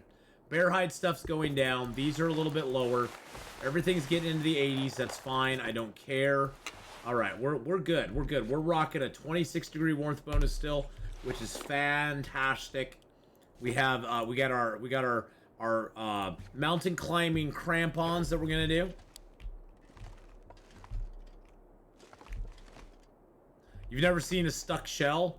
I've mainly seen it with the it's not that it gets stuck, Vindictive Minx. It's that it jams the gun. So you see that with the rifle. If the rifle gets in low condition and you fire a shot, the rifle doesn't automatically reload. I have a feeling that's probably what will happen with the low condition ammo. It might make the gun jam. And so you'll have to actually open the gun, unload it, and then reload it and get the jam out of it. Would be my guess. I mean, that's just a wild guess, because I've never had that happen with a pistol before. My pistols have never jammed up to that extent. So I don't know. Yeah, the gun jams, I've had that with rifles a lot, where the rifle will just not, and it's pretty bad because you'll fire a shot, you go to fire the next shot, and it just goes click. Why are we hanging out up here? I was hanging out up here because I was getting ready to go down. Well, I had to go get my note first. I had to go get my note from the place over there, and then I had to get my meat organized. Don't shame me for having organized meat. Had to get my meat organized, And then I had to, you know, get my stuff organized. Had to make sure I had food and water stashed up here for later. And now we're ready to go. Oh no, I'm not waiting for an aurora. I was just I like to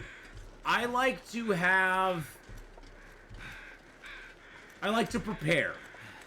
I don't like to rush my movement very much, especially at this stage of the game.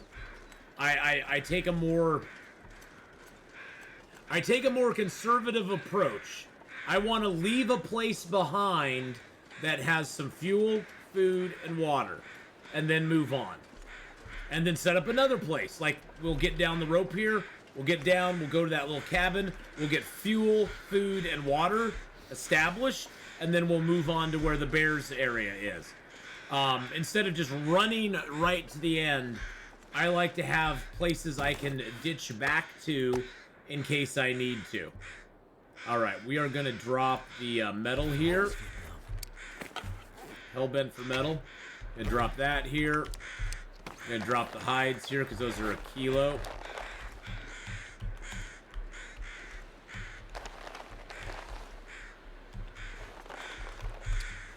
We're at 46. We just gotta drop a little bit more, boys and girls. We'll drop that right there. We'll drop the sticks. There we go. Perfect. Perfect climbing weight. Let's go. There's a myth if you organize it slower. If you organize it, it'll deteriorate slower. Oh, that's not a myth. That's real. I've seen a pattern of stacks and organized meat piles across the game. I definitely do that. That's my MO. That is usually my MO. I love to have places late game where I can just travel from place to place and be like, oh looky, I left myself gifts. Oh looky, here's stuff for me. All right, let's drop some of our tools here now. Now that we got this stuff at the bottom, we'll drop the pistols. We'll drop that. Drop our pots. Drop that and that. Drop the gunpowder. Drop the flares. Not the bedroll. Drop the guts and the hides. Drop that. Drop that. Okay, puts us at 31 kilos. I think our stuff up there does not equal what's down here. I do not like to leave this stuff in a pile. It just bothers me. The main reason it bothers me is I'm traumatized still by leaving a pile of fuel in a house in Coastal Highway, coming back and that fuel all being gone because the pile literally pushed the fuel through the floor. There we go. That makes me happier. That makes me happier. Okay, let's get back up this rope. Cindy, hello, hello. I know, past Ath is so kind to future Ath. You gotta be kind to your future self, boys and girls. If you won't be kind to it, I guarantee you nobody else in the game will be kind to it.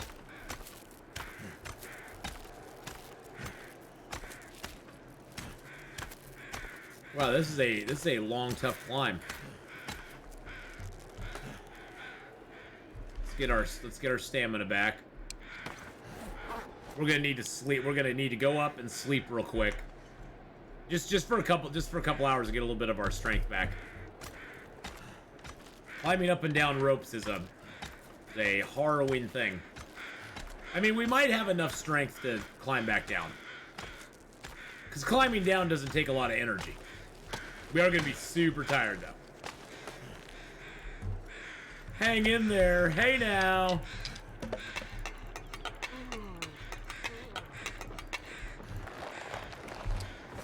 We're only at 38 kilos. You know what? We can go back up here, grab a little more meat, and come back down.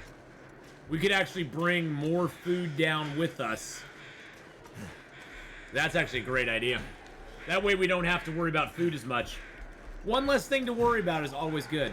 You know, I never went and looked over here. There's sometimes a body and stuff down over here. I'm gonna go look over here real quick. Yeah, don't drop the rose hips. Oh god, you drop the rose hips in a pile and it is absolute utter hell to pick them back up again. There is a body and a bag over here. Oh. Probably nothing on it or in it, but hey. Hey, Bashrobe, how's it going, buddy? Hello, hello. A can opener. And there's a deer. And a dude. Oh, dear. And some feathers, so that's always good. More arrow-making stuff. Alright, let's go get some sleep in our house. We'll go sleep here. We won't sleep the whole day away. We'll get like 6 hours of sleep. It's like 6 hours. That'll get it to evening. We'll climbing down the ropes. We'll get a little tired. Then we can walk our way over to the cabin.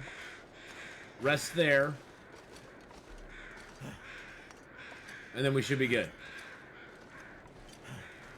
The thing I don't like about going ravine to BI is that you have to climb a rope and manage your weight. Oh yeah. Oh yeah. Valdemir, I went actually on both ropes coming into going the ravine route as well as going down over here. I've dropped stuff and redone like 2 climbs. The thing is though that you know, it's to me I like it because I can get the note easily this way. I also can set a I can also set up a nice little place for myself here. I don't have a lot of water here. That makes me sad.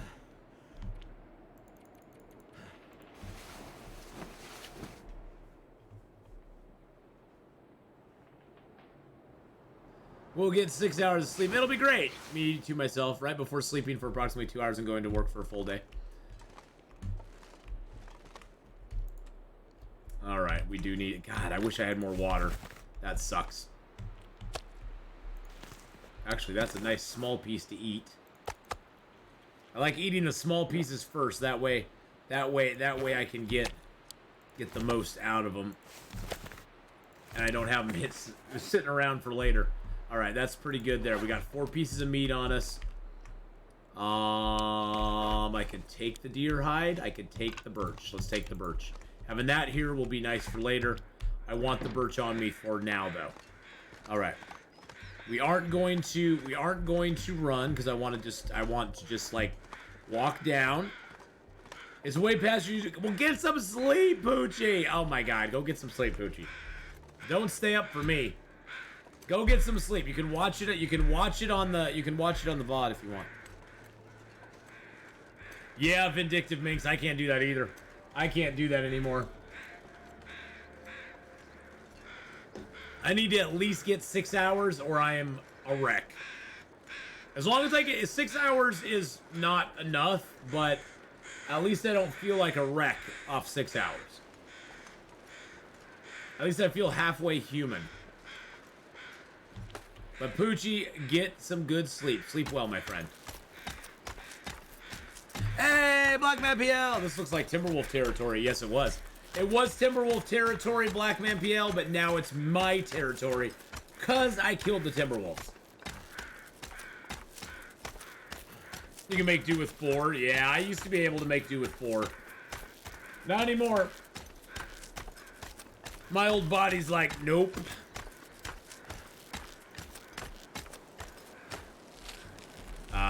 There we go.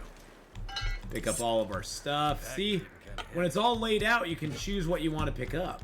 You go, oh, I like that, I like that, I like that, I like that. I want to take a drink of water.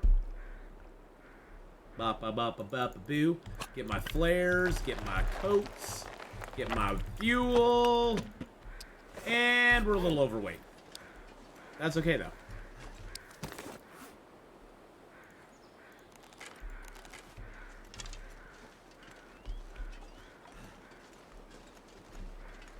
Well, when you get older, all-nighters become a different thing as well. When you get older, an all-nighters when you can sleep all the way through the night. Without having to get up and go pee. BI is a great place to hunt wolves, as there's always 2 to 3 of them on the ice, and you can always make ammo for a rifle if you run out, not to mention Aurora wolves. Gonna go play Long Dark a bit? Alright, Miss Honeypot, are you still on your quest to get to 500 days, or are you there yet? Did you get to 500 days? If you did, yay. But, yeah, so today, boys and girls, the plan for today is at about 1, which is about an hour and a half from now, we're going to play some Dyson Sphere program. We're going to get back into Dyson Sphere. And then tonight, we're going to be playing, there's a update for the game called Winter Survival. And it's the prologue for it. So we're going to try that out and see what we think. Now tomorrow we're going to have a very special day because tomorrow's the day that the early release comes for that Harry Potter thing. And so I'm going to be getting on at 9:30 tomorrow morning Pacific time. So about a half hour later than usual. We're going to be taking the little wizardy sortie hat test and get sorted into our stuff. I am streaming full-time. Have been for over a month now, Noobish. Yes. My full-time streaming began late December after my job kind of went poof after the owner sold the business. So there you go. So yes. Then we'll be playing once Hogwarts Legacy gets released. We'll be playing that for most of the day tomorrow. And then we'll be doing the Hunted for 100 Days challenge in the evening tomorrow. We'll be continuing our run in that, where we are playing in the world of the Hunted with the old bear chasing us pretty much everywhere we're going. It's been fun so far. It's been fun. We've had to restart once because we died, but that's all part of the fun, right? Are the matches still here? Ooh, they are still there. Nice. I got the matches, baby. Yeah. I know you can't feel your feet. It's 'cause it's cold out here, son. And we're gonna drop our meats right there. Alright, Poochie, have a great rest of your night. We'll see you later on, my friend. Thank you for coming by and hanging out. Enjoy The Witcher and enjoy Hadrian's Against All Challenges series there. Enjoy that as well. And if you've never gone over and checked out Hadrian's channel, boys and girls, please do so. Please do so. You need to. You need to. It's a necessity. It's a necessity. All right, let's search this place up. And that. No, I can do that in the dark. What time of day is it? Oh, it is late. Let's chop this little sucker down here. Yeah, there we go. Nice. We got cloth in here too. Let's get our lantern out so we can see what the heck we're doing in here. I know it's slowing you down, buddy. I can't figure out what you got on you that's so damn heavy, though. Oh, we got a can of dog food. Nice. Can of the dogs. The diggity dogs.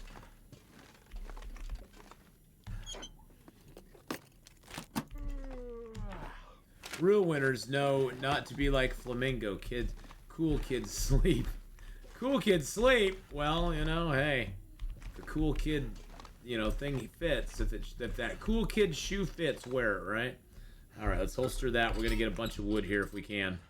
I don't know as if I'll be able to break that down in time. Stop me. Possibly? Yes! Okay, we got it. Wow, it is really dark in here. There's a chair. Can I break that chair down with my hands? Yes, I can. Why, yes, I can. Thank you, Rafe, for the follow there, by the way. I appreciate that so much. Rafe H4. Thank you for the follow, my friend. You can go choke up some meat here. Choke down some of this lovely meats. Yum. And yum. I hope the deer right across the way here spawn. Sometimes a deer will spawn right over there. I'm interested to see when they do the update. I have this feeling that with the update is going to come the rework of animal spawns, which will be very interesting to see how that all plays out. Is there a story behind the Firefly clip to your follow trigger? No, it's just because I love Firefly. And I love Firefly, and I wanted to have something Firefly related for my stream. And so no power in the verse will stop me. So no power in the verse can stop you from following me, see? But no, there's no story other than I love Firefly. It's my second favorite sci-fi show of all time, so that's why my raid thing. I'm a leaf on the wind. Watch how I soar. That's why my raid thing is like that. Thank you, Randalthor, again for that huge raid. I appreciate that very much, my friend. So that's why that's that, and I have other little Firefly related things on the channel because I love Firefly.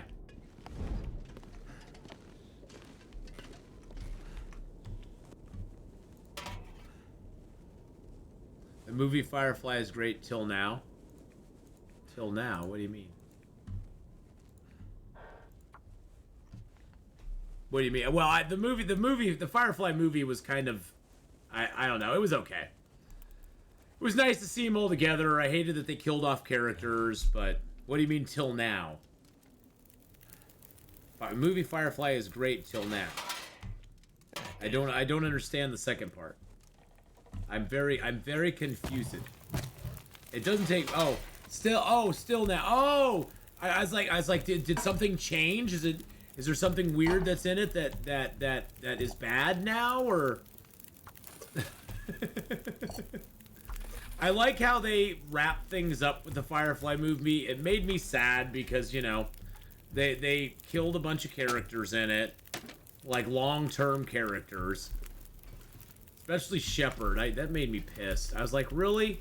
You didn't even show him dying. He was just. Was the Serenity movie true to the show?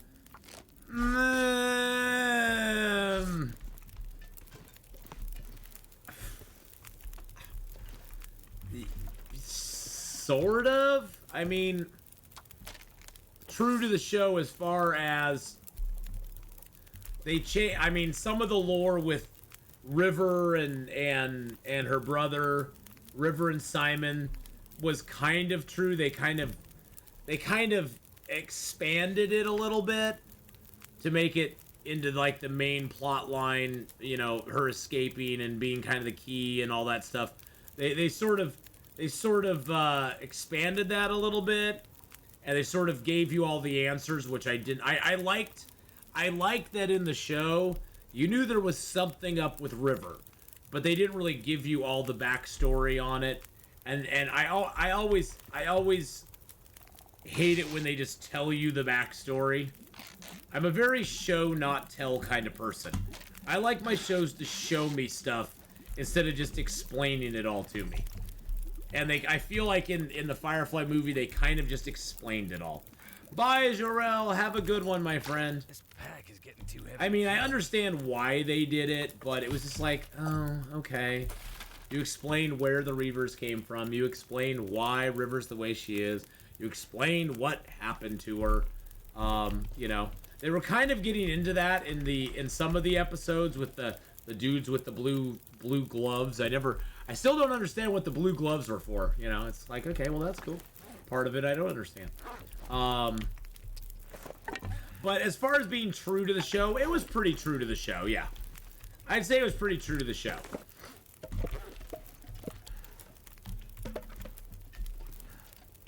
It did kind of... It's not even that it watered the show down.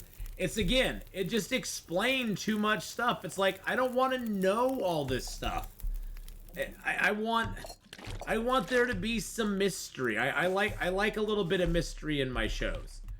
I like some stuff that's left up to the imagination. Stuff that you can speculate about. I mean, I understand eventually you have to, like, explain to the audience. Like with Babylon 5. You know, you finally figured out in Babylon 5 what the Vorlons and the Shadows were. But there's so much they did with the Vorlons and Shadows that if you look back at the episodes before they explain it, there were hints all the way along what was really going on. If you know, that was contextualized and explained eventually, but they just didn't outright give it all away, which I like that in a show. I mean, that's one of the funnest things about going back and watching Babylon 5. now, if you go back and watch Babylon 5, after you watch it all one time through, there's a whole bunch of stuff you'll pick up that they dropped hints of all the way along. But they never, like, explicitly said this is going to happen or this is how things work. But there are all these little hints of things that are said and done by characters that once you kind of know the end context of them, you're like, oh, wow, they were really setting this up all the way along. They were setting all this up all the way along. And the cool thing, too, with Babylon 5 is a lot of shows would just go, oh, yeah, we were setting it up, but now in our episode, we're going to have a flashback to what we were setting up, just in case people forgot about it. I like that Babylon 5 never really did that. They never really had the flashback thing where they were like, oh, yeah, people are too dumb. They'll have forgotten all about the stuff that happened 12 episodes ago. So we're going to, you know, we're going to flash back to it to show how smart we were that we put it in the show. And we're going to show them that we put it in the show earlier and be like, aha, see, we told you it was going to happen. I like that they didn't do that. I like that they didn't do that. I like that you can go back and watch it, you can see it, but I like that they didn't explicitly put it in there, which is kind of cool. It's kind of cool. But yes, definitely, if you watch Babylon 5 once, watch it again. There's a whole bunch of stuff in season 1 that they're dropping the breadcrumbs all the way along in season 1. Season 1 has so many breadcrumbs that do not pay off to like season 3. It's like, dang.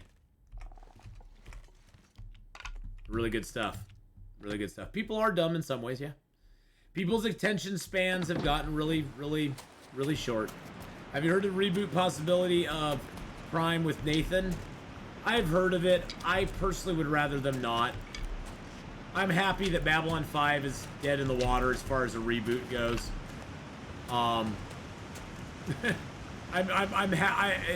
The thing I tell people is pray that the things you love never get remade. Because 90% of the time, they're just not going to be as good as they were originally. There will be a few rare instances where they will be, but most of the time not. Wow, there's no food up here anymore. You bastards, you took away my free food. You jerks. There's some cattails down there, though.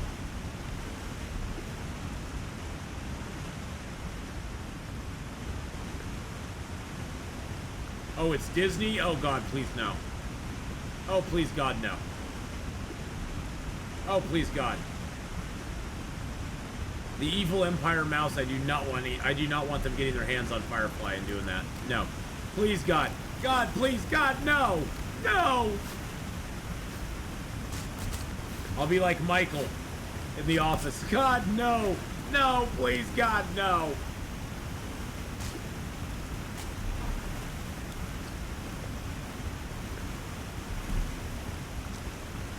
Oh well, it wouldn't be the last thing that Disney has taken from my childhood and basically just bastardized and ruined.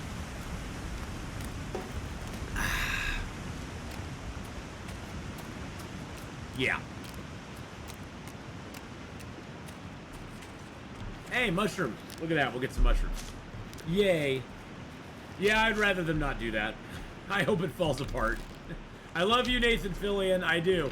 But I hope it falls apart. I hope it falls apart. Go back and do Castle or something. Don't reboot Firefly. Don't reboot it. Unless it's like an old man Firefly. If they do it as a adult, like old man Firefly, where it's like Nathan Fillion being old and you know dark and gritty and dirty, then go for it. Go for it. Why? Because I know where I've seen where most Disney stuff goes these days, and I don't like it. Oh shoot! You moved, you little bastard.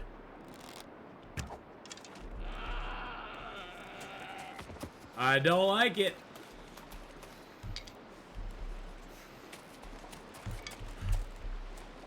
Something about the cap giving the ship to. Oh god.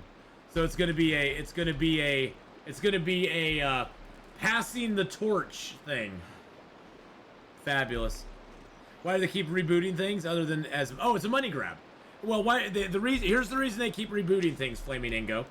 It's a very simple reason. It's a very simple reason. Creatively bankrupt. No ideas that they believe in. They are creatively bankrupt. They have no ideas that they believe strongly enough in to take a shot on, because they know that most of their ideas do not have any, like, they don't know how to create new things, and they would rather take an IP that is already established and has a built-in fan base, tweak it to what they want it to be, and then put it out there. Tweak it to, instead of making a brand new show that has a brand new crew, cast, ship, everything in the Firefly universe, they would rather slap the Firefly name on it and make it a show that has nothing to do with Firefly other than being subtly attached to it in ways. Because they don't want to create a new thing. They would rather bank on the old thing drawing people in, and then be able to basically bait and switch us. And it sucks. It sucks. I long for the days where people took chances on shows and they would flop. And they would flop. You know, and there was a lot of flops. And I think it's also that most studios these days are very risk adverse. Unless they know something is going to be successful, they really don't want to take a chance on it. It sucks. I mean, because there's a lot of good stuff out there. That's why independent stuff is so good right now. That's why independent stuff is so good, because those people are artists. Those people are willing to take a chance because they believe in their products. They believe in their products and their ideas and their projects. And they're like, hey, look at this great idea I have. I think this story is so compelling and so good.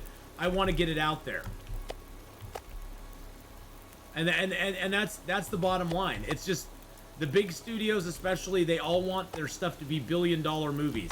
And it's like, well, yeah, you're going to have a hit here and there, but you're also going to have a lot of flops. That's how it always ran back in the day. There was a lot of flops. For every big hit, there was probably 25, 30 things that didn't make their money back.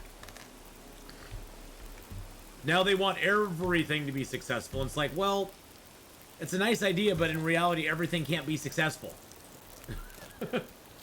Everything can't be successful. You're going to have some things that suck. Well, yeah, and that's the thing too, is like they latch on to a good thing. Like, you know, you see it in Hollywood all the time. Disaster movies became the big thing. And what'd we get in like a 3-year span? We got like 16 different disaster, world-ending, apocalyptic movies. Because that became all the rage. One of them did really good, and all the other studios went, oh, well, God, we've had this disaster movie sitting in the can for forever. We're going to put out our disaster movie. You know, it's like, because Hollywood very much follows trends. They do not, Hollywood, the thing you need to remember too is Hollywood does not set trends. Trends go to Hollywood to die. Trends get set before Hollywood gets a hold of them.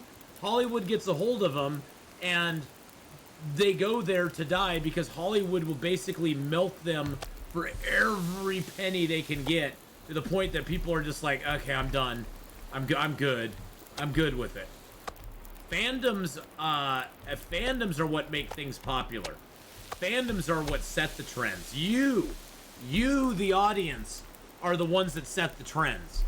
You're the ones that make things a popular commodity, that make things a trendy item. Not the studios, not Hollywood for sure, not social media. You decide what is popular and what isn't popular. And so you gotta, you know, as fans, we have to be the ones that go, no, I really like this, regardless of whether, you know, other people like it or not, and I don't care. We got an hour left on this fire. I'm almost thinking we put some water on this fire and get a little water going. Any fans of Rings of Power? No. Rings of Power came and went, and the only thing people are talking about is the next season of House of the Dragon. too much stuff to carry. Let's just be honest. House of the Dragon's what people are waiting for. The MCU, I love Marvel, but good God, I'm fatigued with the constant deluge of Marvel films and shows. Yeah, exactly, Panda. It's not that even all of them are horrible. A lot of them are. But I think a lot of them are horrible because of several reasons. They're pushing them out so fast, they can't keep their own continuity in mind. And they're pushing them out too fast.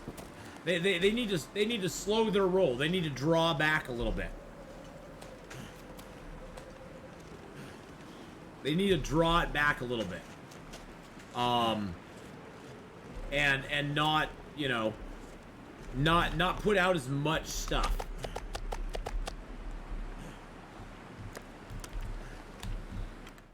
If you know, let's put it this way. Rings of Power looks like a cheap CW show. I mean, if it didn't have Lord of the Rings attached to it, if you took Lord of the Rings out of it, if you just didn't call it Lord of the Rings, it's a very mid fantasy show. Very mid fantasy show. If you didn't care about the lore, you didn't care about the Second Age, you didn't care about all the stuff that Tolkien put into it, if you didn't care about any of that, Rings of Power, it's a middle average fantasy show. It was okay. It wasn't horrible. Some of the dialogue was really cringy, but it wasn't horrible. Sure I can carry It just wasn't that great. I've seen a lot better fantasy shows released on a lot less budget than that. It wasn't super impressive. Wasn't super impressive. I thought Carnival Row was way better than Rings of Power. If you want to compare fantasy and fantasy, I think Carnival Row was better characters, better story, was better written, was better acting than Rings of Power. So, and Carnival Row is a intellectual property that is relatively new. But I thought Carnival Row was just way better done. And Carnival Row is supposed to be getting a second series, a second season, I think. So. But Carnival Row isn't Tolkien either. No, Carnival Row is not Tolkien. But then again, Rings of Power isn't Tolkien either. Rings of Power is taking about 2,000 years of Tolkien history and jamming it into one show. They could have done so much with Rings of Power. They have so much they could have done with the Second Age. They're cramming it all into like an hourly TV series, and I was just like, wow, you could have done so much more stuff. The Fall of Numenor, the Sauron infiltrating and manipulating the elves and becoming the gift bearer. There's so much stuff they could have done that they didn't do, and I just don't get it. It's just like, why did you choose to go this direction? Oh, they wanted their unique characters that Tolkien never had in the series. They wanted, because there's not enough character. Tolkien never created enough characters. They wanted their unique characters so they could put their characters in the show. That's what it is. So spend a whole bunch of time on a bunch of stuff that has nothing to do with anything and miss all the good stuff. Okay, you get what you ask for. You get what you pay for with it. Let's take some metal.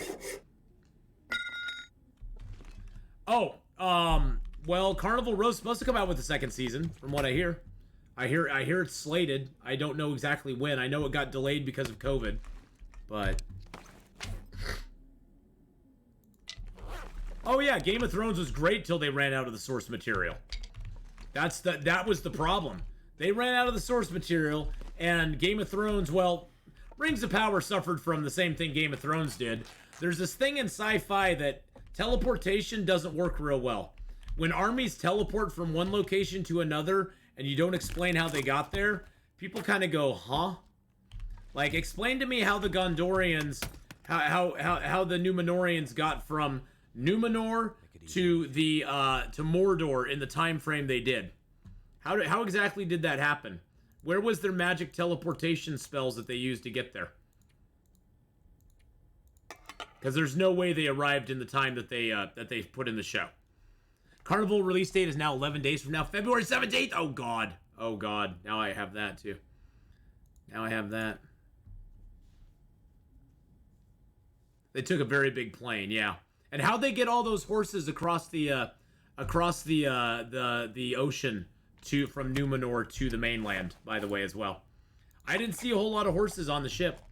I mean, I'm assuming they have a big hold underneath that they just held all the horses in. Oh, wait a second. Their ships are shallow enough to go through rivers, so they couldn't have a very deep. They couldn't. Obviously, the writers of that show have no idea how nautical stuff works. People walking across continents without a bedroll or backpack, yeah.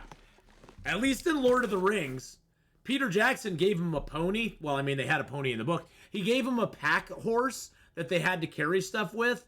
And then when they got to the Mines of Moria, they had to set the horses free and put all the crap on their back. Because you're traveling a long distance. I mean, we saw in Lord of the Rings the distance between the Elven City and the Mines of Moria. We saw what it took to get from one to the other. Okay, we saw that already. That's already been established. And then they just have, you know, the elves just traveling between the two like it's nothing. Like they're just taking a Sunday walk. It's like, hey, you know what? I want to go down to Moria today. Hey, buddy, you want to walk over to Moria with me? Let's walk down to Moria real quick. Well, it was Kazakh Doom back there, or Kazakh Thule, Kazakh Doom. I can't remember the name exactly. It slips my brain, because every name slips my brain. But, you know, it's things like that that I had a problem with. that I had a problem with. And I know they seem like, it's like, people are like, well, why can't you just enjoy the show? And it's like, well, I enjoy Tolkien for the lore. I enjoy Tolkien for, you know, I enjoy that Peter Jackson, and this is the difference between Peter Jackson and the Rings of Power people. Peter Jackson was trying to film it as like, this is actually like we're filming like a history. Things have to make sense. The way things work in the world have to make sense. Yes, it is fantasy. There is going to be some magic and stuff like that in the world. But generally the world has to work like the world actually works. And that way it draws you in. It makes the whole thing with storytelling is that the way you can immerse people in your world is to make the world relatable to them. You can suspend your disbelief for certain things. You have to suspend it in Tolkien that there's magic. I mean, magic doesn't exist, but you have to suspend your disbelief. But there's only a certain point that you can suspend that disbelief to. And once it reaches that point, you're just like, yeah, I don't understand how that happened. You know, fast travel. I mean, and we all understand, us as gamers, we all understand fast travel really well these days. Because we understand how fast travel works. You click a signpost, and you're suddenly over on another signpost halfway across the world. So we see, I see those things. I say we. I see those things, and I'm like, oh, they just use fast travel to get from one place to another. How'd they do that? Explain to me how they did that. And if you can't explain it to me, and it's just like, well, that's just what happened. It's like, well, no, but how did they get there? Well, that's just what happened. There's no real explanation for it. It's like, well, then your storytelling is a little broken at that point.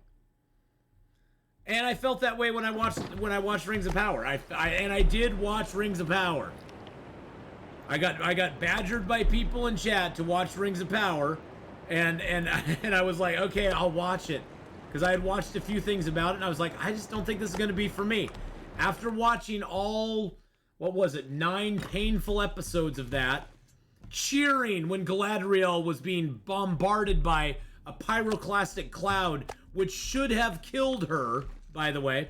There's this little thing called Pompeii. The pyroclastic cloud came, and those pyroclastic clouds are so powerful, the heat and the ash from them are so powerful, it literally killed and immobilized people in the position they were when it hit them. I mean, that's how fast they died and were, like, immobilized in that position. They got killed and immobilized just instantly, like in fear or whatever. Yeah, no, she just shrugged it off. It's no big deal. She's an elf. She's an elf. She just shrugged it off. She just shrugged it off, you know? It's no big deal. Yeah, I was actually like, oh, well, this should be interesting. I wonder how they're going to get her out of this. Oh, she's fine. She just has a little ashy stuff on her. As someone who lives in Oregon, where just to the north of us, in 1980, we had a volcano literally explode and kill a lot of people and have a river of mud in the Toutle River basically run down and destroy bridges, and the ash fell for literally months and months from that volcano explosion. I wasn't directly in the line of a volcano, but being adjacent to a volcano that's actually gone off in my lifetime, I can tell you how volcanoes work a little bit. They don't work like they showed them in there, so just saying. Just saying. I remember having to wear gas masks, like those masks with the filters on the side after Mount St. Helens blew. It was crazy. It was crazy. We had to go get our we had to go get the air filters in our cars changed like every month or so, because the air filter would get so clogged with ash that your car would stop working. We had ash that fell on our roof. I still have some vials of ash that we kept from that. It was crazy. It was crazy. The elves don't die when they're supposed to, I guess. Hell yeah, no. They're like wizards. They arrive with exactly when they intend to. All right, let's grab our stuff here. Yeah, Rings of Power was an interesting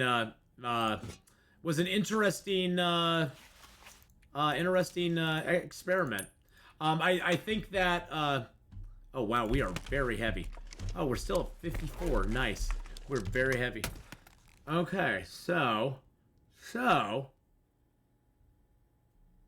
taping doorways with stuff. Yep. Keep ash out of it. Yep.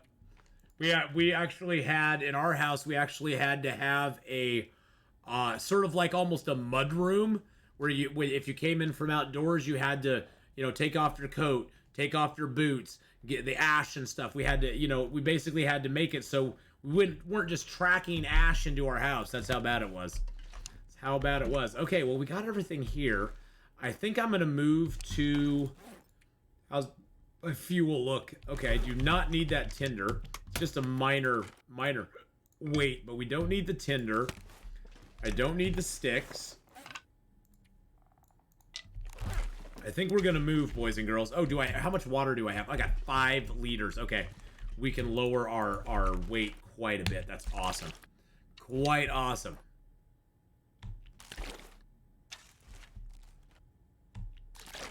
Books from content mills are just as bad. I worked with a major studio on a novel, which they often do, so they have stuff to adapt. As pointed out, of all the magic system continuity issues, my editor told me nobody care about that stuff. Oh, we care about that stuff.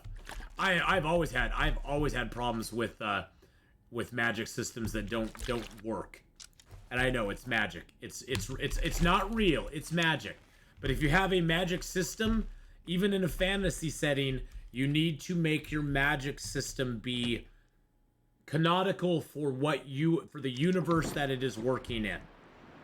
It has to be canonical for what you are doing.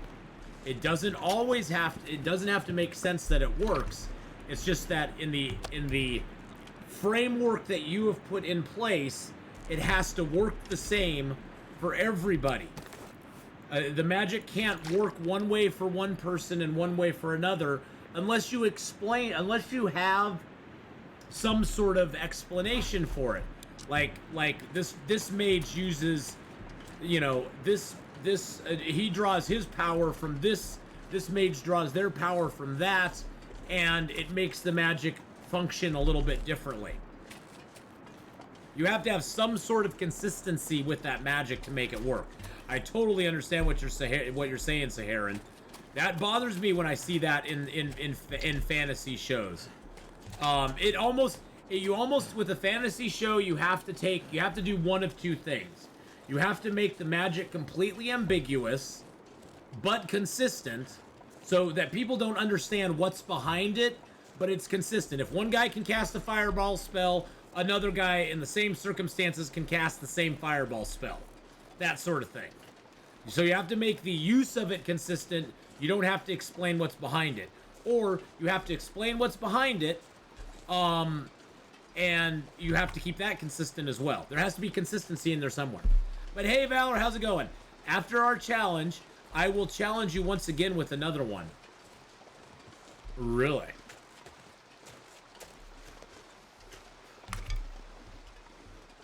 They don't care because by the time people are complaining, they'll have moved on to another project. Yeah. Yep. That's the problem with big studios. I mean, they're in it for the money. They don't care about the product. They don't care about you. Whatever they say to you, boys and girls, the big studios do not care about you. To escape this cold. They do not. Small studios can care and should care. Big studios do not care about you. They don't care about what you believe. They do not care about what you feel about the product. They don't care. They don't care, and they really, the only thing they care about is the bottom line. And that's where you can hurt them.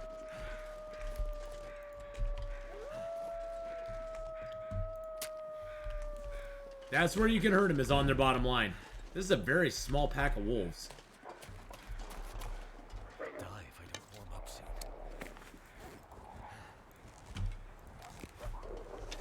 Where are they?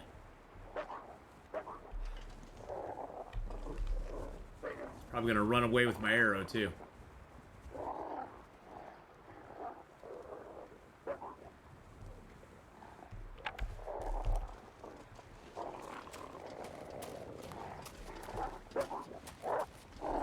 Oh.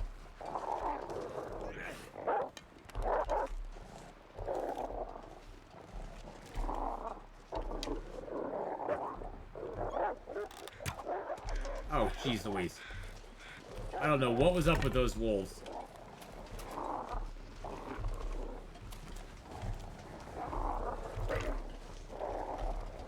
What the hell is going on around here today? And another wolf just joined him. Okay.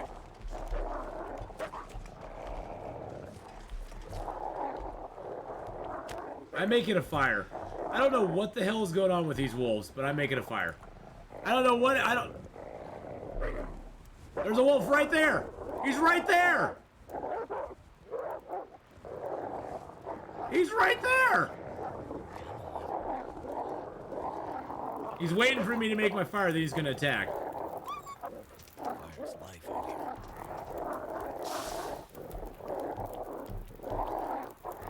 Really?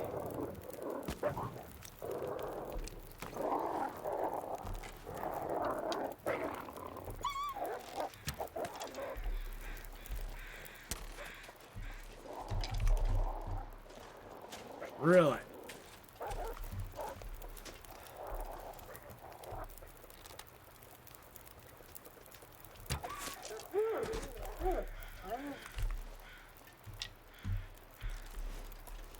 And then they just all ran away? I guess? And they all just ran away? What the hell is going on around here today? What the heck is going on? Jeez Louise, man. You come here, you interject yourself in my business. I don't know what's going on. That's so weird. But yes, the best way, the best way to influence studios is just not give them your money. You just kind of nope out. You just stop caring, which is horrible. Because once you become apathetic, and studios need to learn this, once their audience becomes apathetic, they've lost them forever. Me with Star Wars, I've heard really good stuff about Andor. I've heard bad stuff about it too, but I've heard really good stuff about Andor. I just don't care. I do not care any longer. It could be the greatest. It could be the greatest Star Wars show to ever come out, and I still would be like, okay. Oh, I guess. You know, good. I'm glad it's out. And that sucks. I mean, once your audience hits apathy, they're done. And unfortunately, with a lot of stuff, I've hit apathy. I get excited for new stuff that I see, or things that come out, like the Legend of Vox Machina just came out with their second season, or their third season. I watched all the Legend of Vox Machinas the other night. Oh God, there's such a good show. If you've never seen Legend of Vox Machina, you gotta watch it. It's hilarious. It's great. It's great. I love it. It has all those guys and gals from the Critical Role group on there. I do need a new torch. There we go. New torch ho!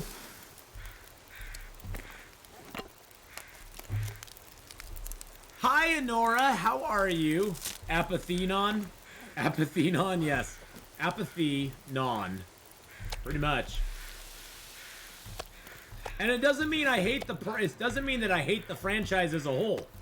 I'm just, you know, because I'm really excited for Star Wars Jedi Survivor when it comes out. That one I'm really looking forward to. So it's not like I'm just like, oh, I'll never do anything with Star Wars ever again. It's like they've kind of broken my trust with the stuff that they've put out, and I'm very cautious about anything that I get into. But you know, Jedi Survivor could come out. I could absolutely hate it. I could absolutely hate it, and then I'll be like, well, I guess I'm done with that too. I don't think I will, because I really like Jedi Survivor or Jedi Fallen Order, so I don't think that's going to happen. Carry this load for much longer. Really, we're that heavy now? Wow, we did go that heavy. Wow. Vox Machina is a lot of fun. Vox Machina is really fun, Shazam. And it's got good stories, too. It's got good... That's the thing. That's the thing people don't understand. I don't care what you put in your show. As long as it's got a good story, that's what I'm there for.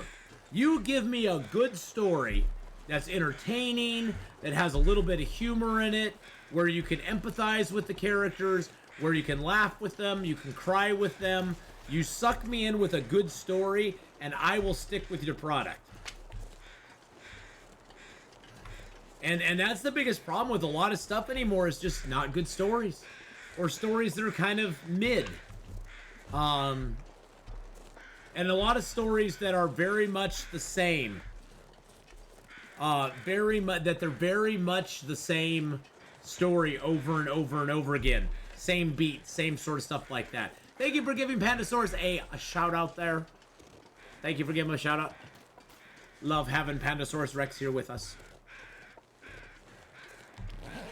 You love Vox Machina, but I'm a huge critter. I have no idea what a huge critter is, Griffin. Not a clue. What is a huge critter?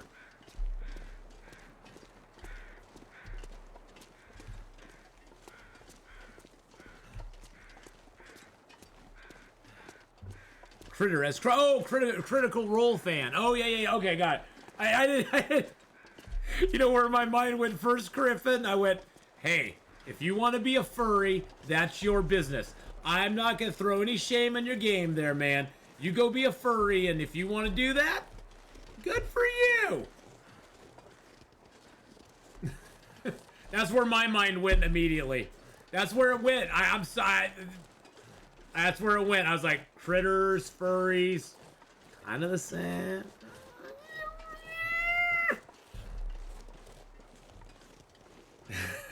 I like Critical Role too. I've watched a few of their episodes. I really haven't got into it as much as I wish I could, just because I don't have the time.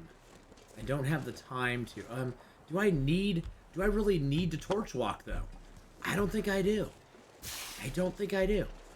I think I can actually, like, just, like, chill.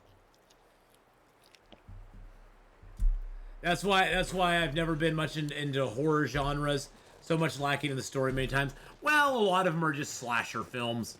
There are some that are really good, Shazam. I'm not a big horror fan at all, just because I don't like really suspenseful stuff. I don't mind blood and guts, but you know, because like, gosh, one of my favorite superhero movies is the Dredd movie with Carl Urban. That movie is amazing, and it's pretty violent. You know, I don't like the horror suspense. I don't like the suspense as much as as the suspense stuff as much. Try the podcast, they're shorter by half. Okay, I'll have to try that. You know, did you hear about Green Hill update for the tree houses you can make? Yes, I've seen that actually.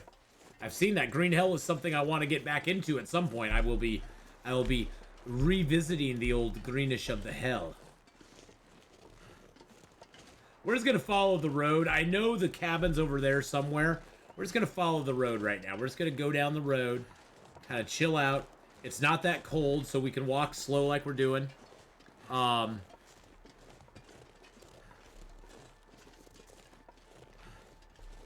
Carl Urban's Bones. Yeah, he was a good Bones. I think he was a better Bones than what's his name was Kirk, but that's just me. Carl Urban's a good actor, though. He's a good actor.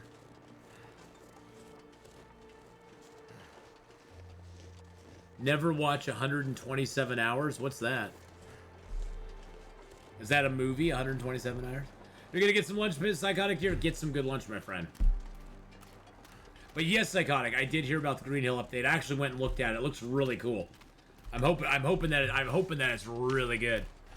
All right, so here we are. We're at the truck. Good.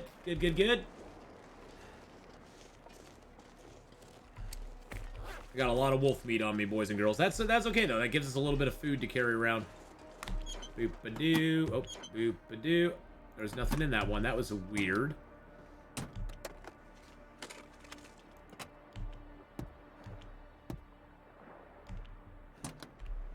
Now here's the thing. I usually would go over to that house first, but it's a fog storm right now. There's no wind. I can build a fire and take care of the wolves at the cannery first. And then I could come back to that house afterwards. I think that's what we're going to do. Because that way we get the wolves up here cleared out first while the weather's good.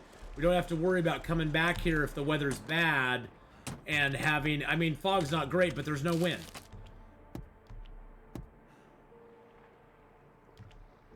And it's pretty warm out, so we don't even have to build the fire that big to stay warm.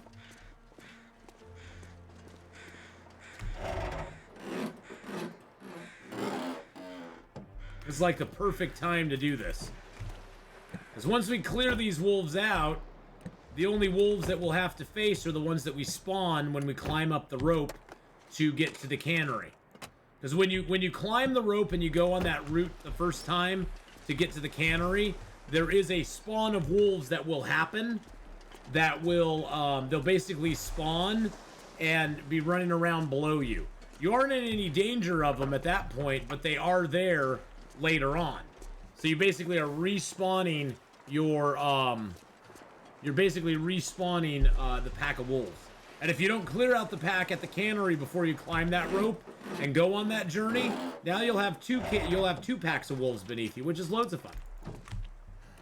It's a movie about a guy that goes hiking by himself, and rock falls on his arm, and he traps him. He basically fights to survive the whole time. It's very suspenseful. Oh, wow. Yeah, that sounds crazy. That's why you should never go hiking by yourself. Always hike along with a friend. That way, if you get stuck somewhere in a bad situation like that, they can hike out and get help, or if they die, you can eat them. This channel does not promote cannibalism. But you know what I mean, you know? You never want to go hiking by yourself. Hiking by yourself is a very bad idea. Even if it's just a day hike. Even if you're just going up for a day hike. Most hiking problems, more hiking problems occur from people who go up for day hikes than people who actually set out to go camp hiking. Because the people who go out camp hiking, they usually have a big pack with lots of crap, that they have because they're expecting to be out there for a few days. The people who run into the biggest problems are those that go out for a day hike and they just take a fanny pack with a few things in it and go, I'm only going out for an hour or two. That's where the problems come in. Because they're not prepared. They're not prepared. Hi, Cass. How you doing? How's it going? Everybody go follow Cass. Cass is a wonderful member, a wonderful, lovely member of our stream team. Hey, what's that? A memento with a survival hint. I left it for you at the very top. Shoot it at midnight so I know you're there. Oh, that's way up top. There's a memento. There's a memento hint. Is there a container up there as well? Or is that just a hint? I think it's just a hint. I think it neither hints, it gives or denies. I'm good having the day off, so I've been working setting up new chicken pen. Oh, nice, and it's nice out. That's awesome. I don't promote it. I don't condemn it, but I don't promote it. I say do what you need to do, Ruffer. When you're out there in the wild, you gotta do what you need to do. You gotta do what you gotta do. Survival is the key. It's said plastic container. That's what I'm thinking too, is that the plastic container might be something I can use. I may have to go back up to the top, boys and girls. Oh, the music is freaking me out right now.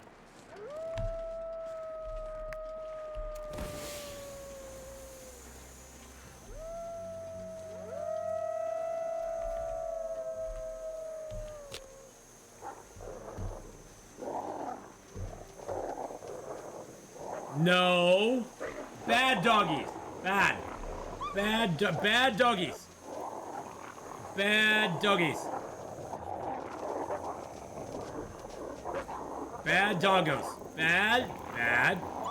Bad.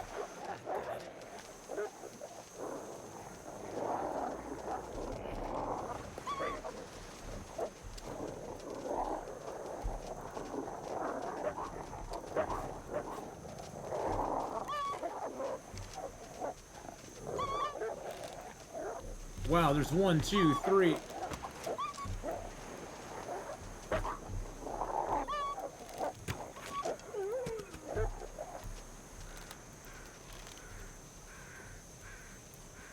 There's more than that, though. There's more than that around. Hold on a second.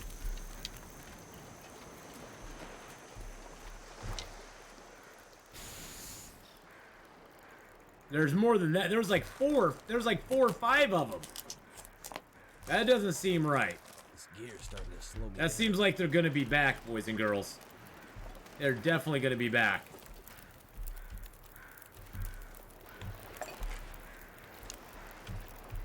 They're definitely gonna be back. I only shot 2 of them. That couldn't have broken their morale completely.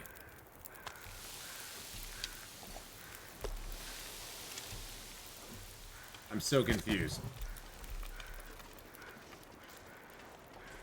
That is weird. That is weird. And another one down. And another one down. Ubu. Ubu. Sit, Ubu. Sit. Ubuntu. Ubuntu. They might have got scared of me.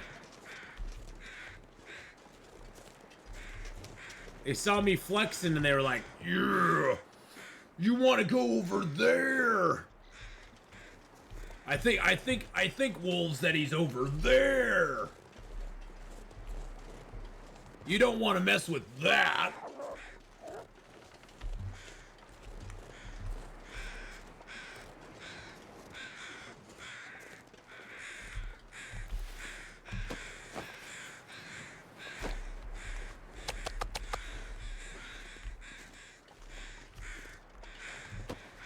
I feel if I go inside, they're gonna reset. I feel I have this free moment to look around before they reset. So let's do it real quick. I think they're bugged somehow right now. Somebody was saying earlier that the Timberwolves seem to be bugged. And I think they are. See, I think once you go through, you should be able to open this door. So you don't have to climb up the rope anymore. That's just my feelings on the matter. That's all I got to say about that.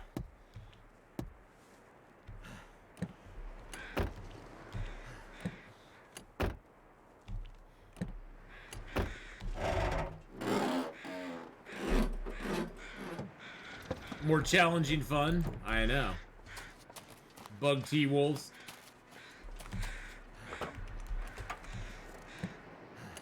Did I checked the visors in that last card, didn't I? Yeah, I'm pretty sure I did. Oh, they've always been bugged. That's my main gripe of the T-Wolves is that they're always bugged. They're always bugged. They're always a pain in the butt. They don't have a mechanic that actually works very well. And I'm not even talking like a predictable attack or anything like that. They just don't function very well.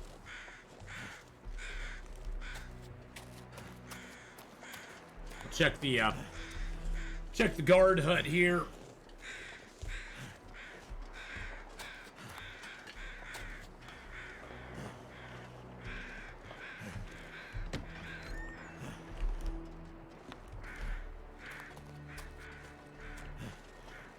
Looks like there is a T-Wolf's hatchery nearby that you need to destroy. Yes, basically a nest, Valdemar, like a T-Wolf nest, like in Witcher. It's like, ooh, there's a nest nearby that you need to destroy.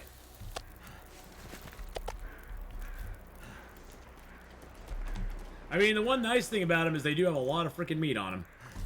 They do got a lot of meat.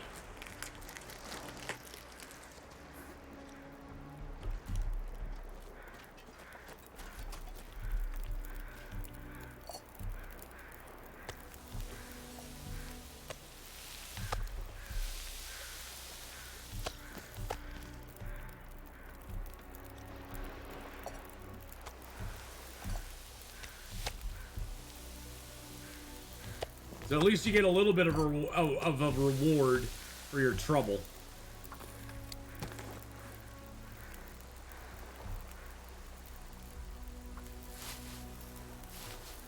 And they're like parasites, only go away when properly treated.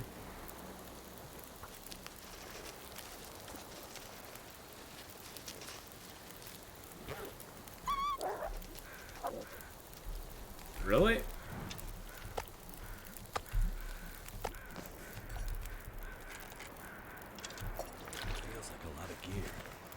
Because it is a lot of gear, my friend.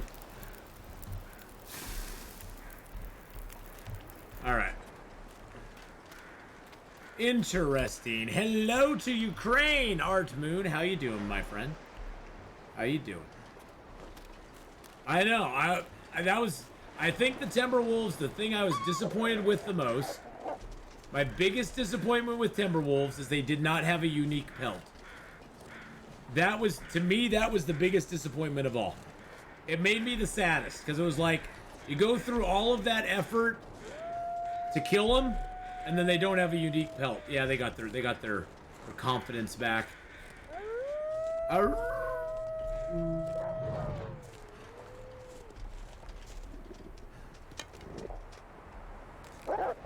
Really?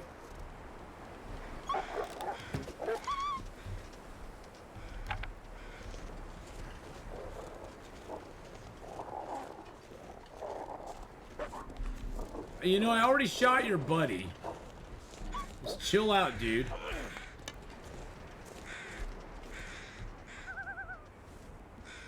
Chill out, bro. Chill out. Oh, jeez! Good lord! Oh my god, my heart just jumped into my chest right there. Holy crap! Hi, Rainy Beef. Yeah, that scared me too. I was like, wait a second. He's not barking or nothing. Is this the glitch everybody was talking about? He's just gonna run through me and eat me? Good lord. Wow. Oh, by the way, this is one place. This is one place in the entire game. This is the only place that if you look at a trash can. Oh. Whoa. Whoa. The Shadow Men are here, boys and girls. Did you see what I seeing? Look at that. There's supposed to be a trash can there. Look, you can see the shadow. You can see the shadow of the trash can. And there's always a box of crackers inside of it.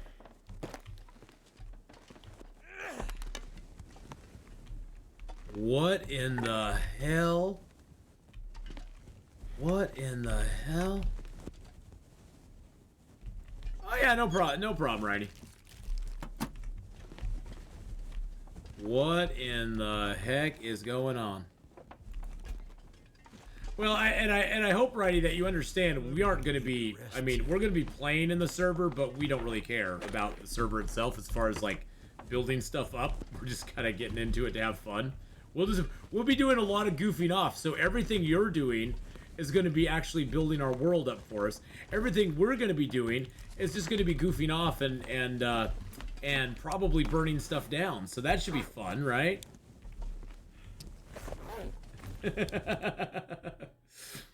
Yeah, we are going to be doing a lot of crazy stuff on Friday on our server. On our server, so I'm doing a lot of crazy stuff over there. All right, so let's just put out our torch. Yeah, Games will just burn down all the stuff. He'll just burn it all down. He'll burn it all down. We'll go out on a little adventure. We'll do a little hi-ho adventure and go mining. Go mining this next time. That's why they call me the Firebug. Almost burnt myself a couple times. Yep. Yep.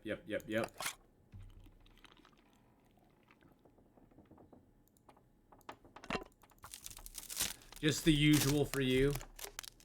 Well, I did that a lot too. I burnt myself a lot of times playing the game.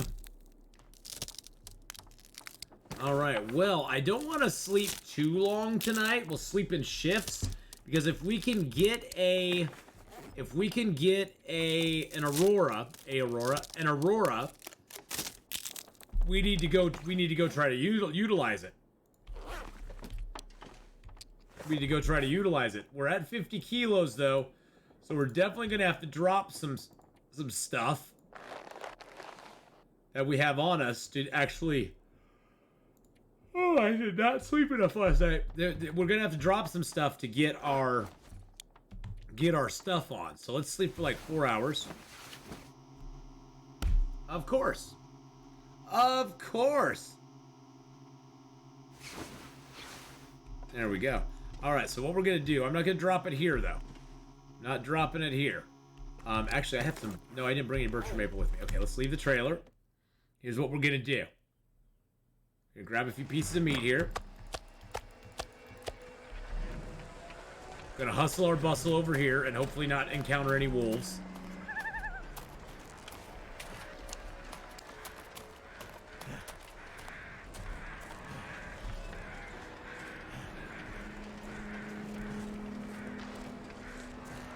See now, Valdemir, I usually use the little storage area behind here to store all my stuff. I find this little area over here to be a nice base camp. And now it's outdoors, which is nice. That's an advantage it has. But it is sometimes it can get pretty cold in here, although it's not as cold as it used to be. And the nice thing about this place is that it has a whole bunch of wood you can break down, and it has these ginormous lockers you can put stuff in.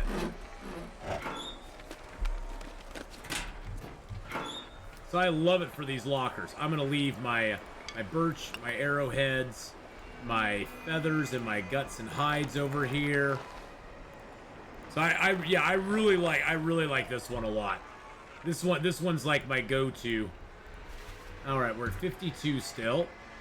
Oh, I have all that meat on me. I have all the meats on me. Let's drop the meats out here too. There we go. We got a little bit of weight still to shed. I'm going to pick up that for sure.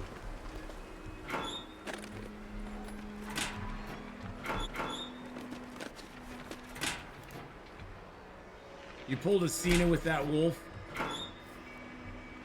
Oh, a John Cena? I always pull John Cena's with the wolves. John Cena!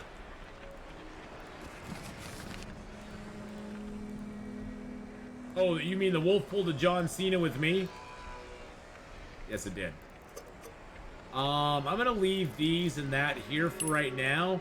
I'm gonna take the Storm Lantern with me. Nah, I don't need to take it with me. There we go. It's John Cena!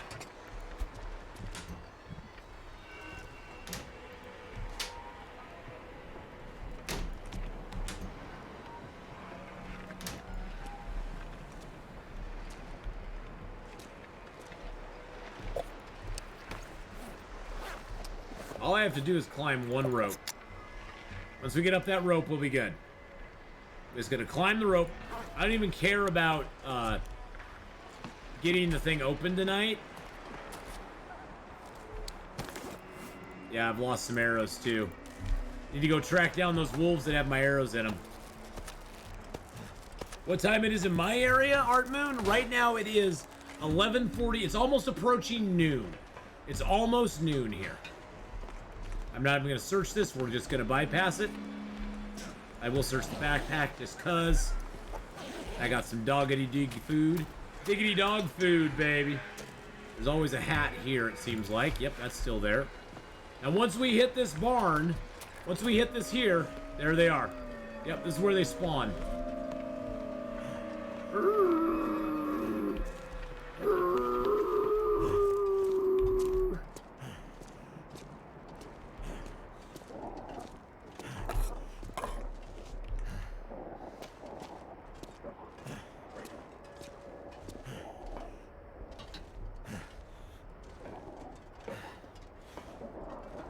This only happens the first time you come across here. The second time you come over here, this won't happen. You only spawn them on the first go round.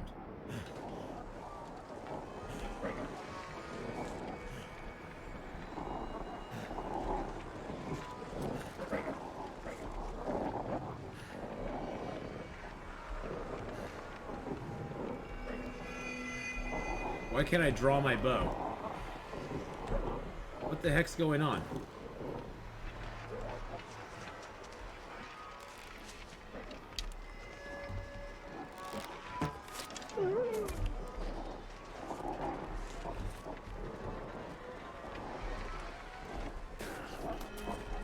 I'm gonna take out a few of them if I can.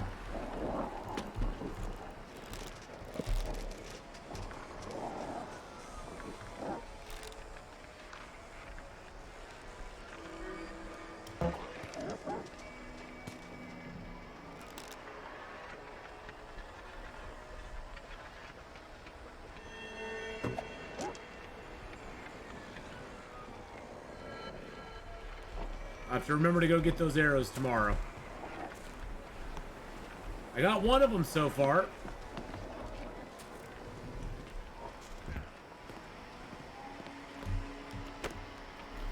Woo!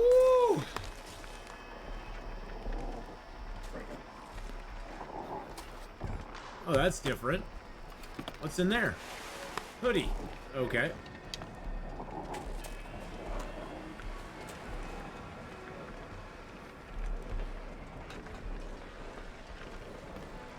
Oh yeah, the Aurora Borealis is so cool in this game.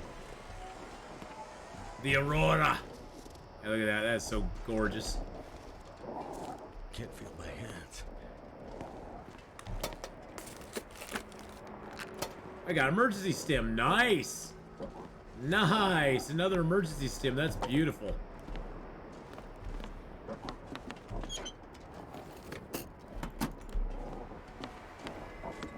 Gotta get over here before the Aurora goes away. Really, wolves? Really?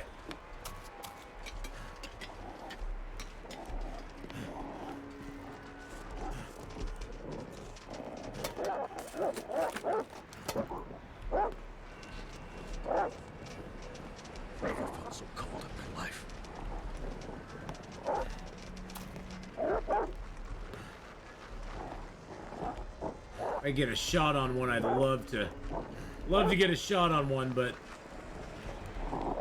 don't think it's gonna happen. They're like, come back here, Atheenon. Come back here.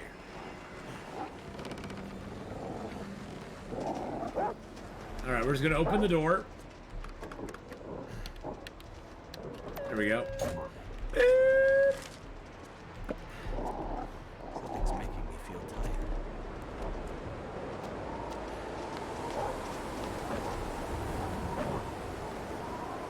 Come down here and see if...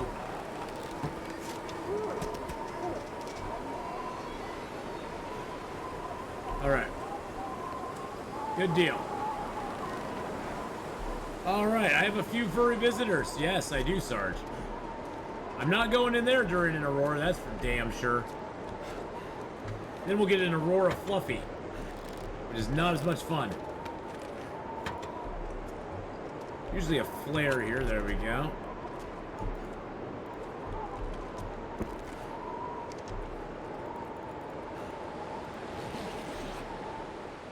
Woo! Holy macaroni. Hey Ryan, how's it going, buddy? Damn.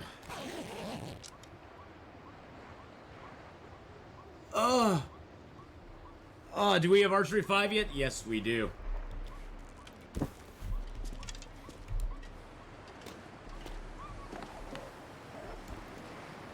What was up with that wolf?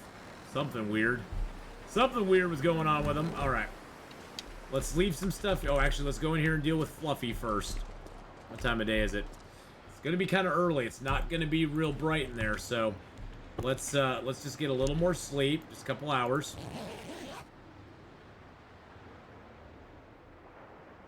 Would be like an hour ago, my dorm's Wi-Fi broke. Oh, no.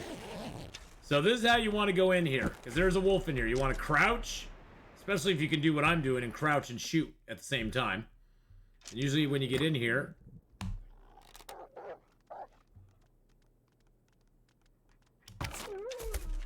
There you go. Hello, Fluffy. We loved you. We love you, Fluffy.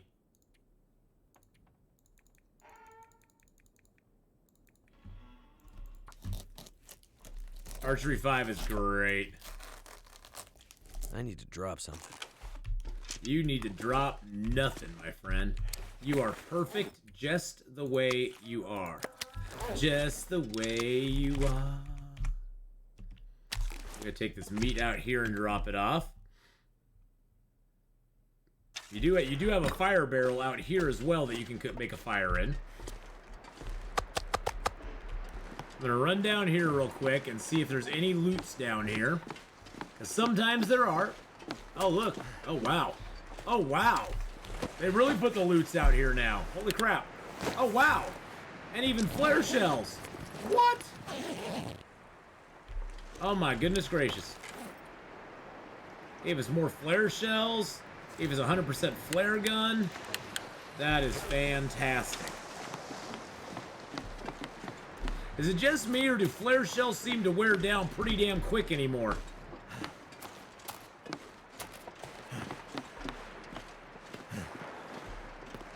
They do, okay. I thought I was like, am I just imagining this, or the flare shells like really wearing down at a rapid rate?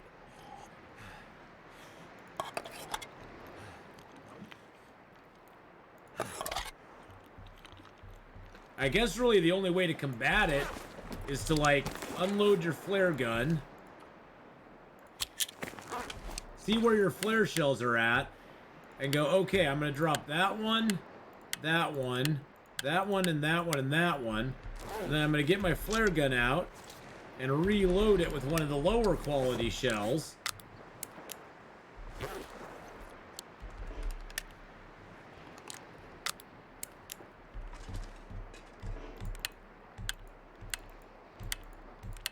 There we go.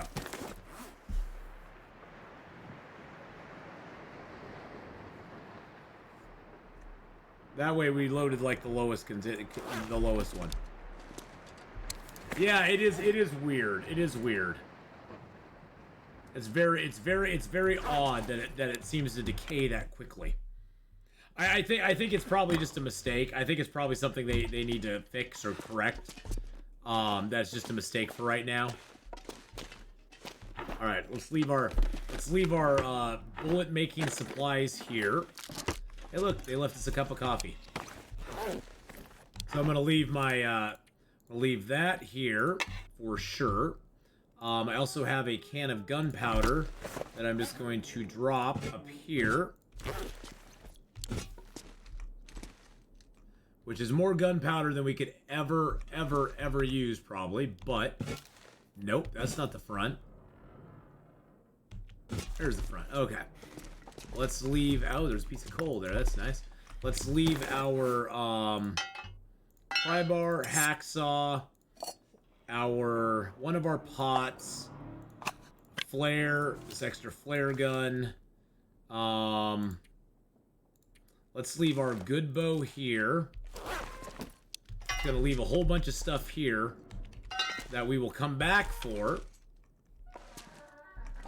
We're going to be coming in here and doing a bunch of ammo making, but I want to go get the stuff that I need to bring up here to do the ammo making, which is all down at my base. Wow, that bow has a huge footprint. And I got a maple here as well. There we go. Drop that and that. Drop that flare too.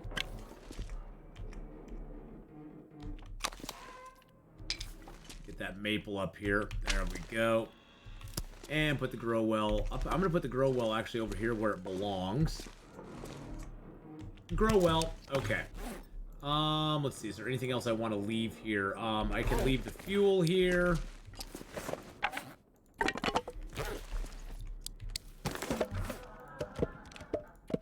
I'm gonna leave a little bit. Actually, you know what? I'm gonna take this fuel with me. I want to cook up some more wolf. Those wolves are going to be our main source of food for a while. So let's look around for more fuel. There we go. Break that down. Yeah, Bleak Inlet was the first ammo bench. Bleak Inlet had the first ammo bench, followed by Black Rock, that now also has an ammo bench. Hey, more grow well. Nice. I don't have my lantern, so we're gonna have to kind of search this in the dark. Oh, after Archery 5, your bow lasts way longer, Cindy. Well, and it lasts longer for multiple reasons. Number one, your bow lasts longer because you're not using it as much. Because you're in the late game. In the late game, you don't use your weapons and tools as often as you do in the early game. So you're in the late game at that point, so you aren't using your weapons and tools as much as you used to, which makes them wear down slower. But it also does wear down slower.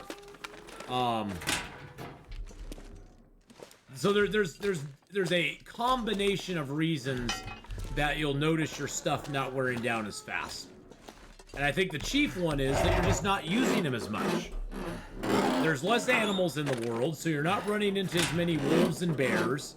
And by that point, you're also pretty aware of where the wolves and bears spawn. And so generally you're avoiding them because you don't need the food. You got plenty of food to go around. So you're not really like struggling for food as much. So you're not like, oh God, I need to go shoot this deer. And it takes you 5 shots to take the deer down. It only takes you 1 shot to take the deer down, no matter where you hit it, because you're generally getting a critical hit on it, because you got a 50% chance of getting a critical hit every time. Or it's 50% better every time you try to take a critical hit shot. So it definitely changes. And that's the thing I try to explain to people is like in the beginning of the game, yes, it feels like you are running through your birch and your maple so fast. It just feels like you're running through it so fast. You're having to remake bows all the time. You're having to remake arrows all the time. And it's like, oh my God, am I going to run out? And it's like, well, no, not really, because it changes as the game evolves, as you go into that late game stage. And there's lots of saplings too, yeah. The saplings, there's a lot more saplings than people are aware of, I think. Oh wow, some nice boots. That's kind of a shocker. And those boots look to be in pretty good shape too.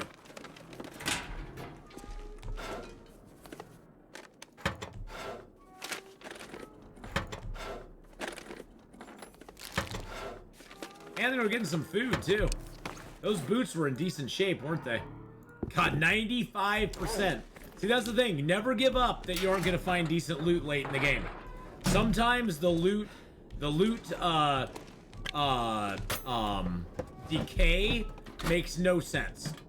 I mean, I found 95% boots on day 195.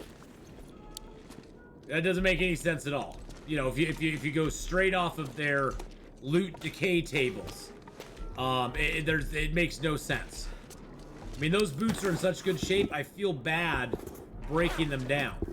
They're in that good a shape.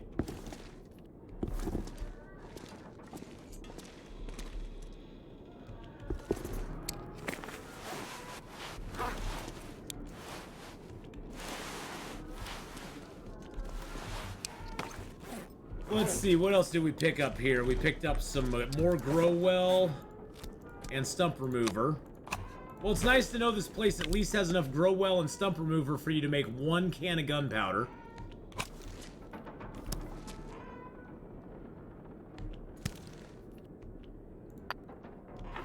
I'm gonna leave the charcoal here too. We need that for gunpowder as well. I'm gonna drop this spray paint can. Wow, it sounds like a storm going on outside right now, don't it, boys and girls? All right, so we got all that down. I'm gonna drop my pry bar again.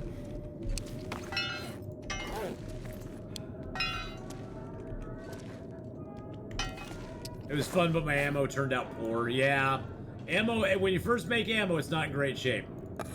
It's not in great shape when you first make the ammo. See, even the cans of sardines aren't in horrible shape. We found a candy bar and that in pretty decent shape. No, I don't want to eat that. Well, I'll eat it now, I guess. I guess I'm eating it now. We're eating the crackers now. I was like, I don't want to eat the crack. Okay, never mind. We're eating it now.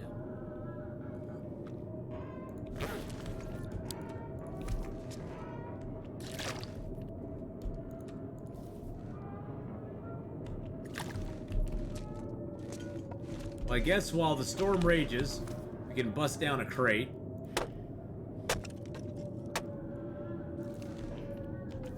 Bust down another crate.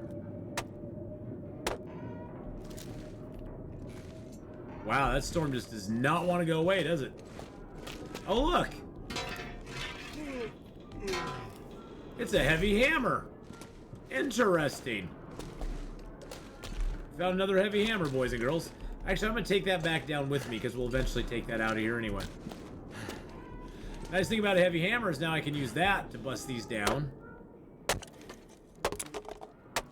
An hour and 8 minutes. There we go. All right, let's go down, and we got a wolf right below the stairs here.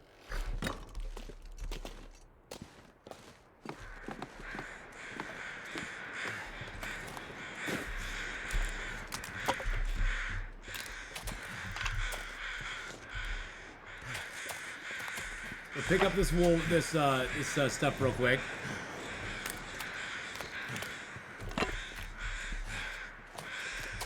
So what doesn't the forge have that you need to bring to it? Usually you need to bring metal, cloth, and a heavy hammer to the forge. Now on some of the lower difficulty levels, it'll have that already there. It has some metal, and you need charcoal as well. Oh, are you talking about the ammunition bench here? Or are you talking about the ammunition bench? Oh, that you need to bring scrap lead. You also need to bring so are you talking about the forge, or are you talking about the you're talking about the forge, or are you talking about the ammunition bench? Because they're two different things.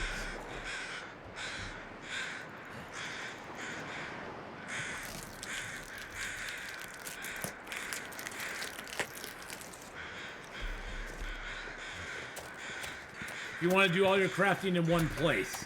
Well, you can't technically. There's either going to be a forge or there's going to be an ammunition bench.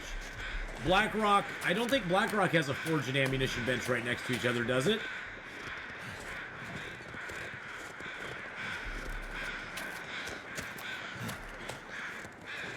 Good lord, those are some loud crows.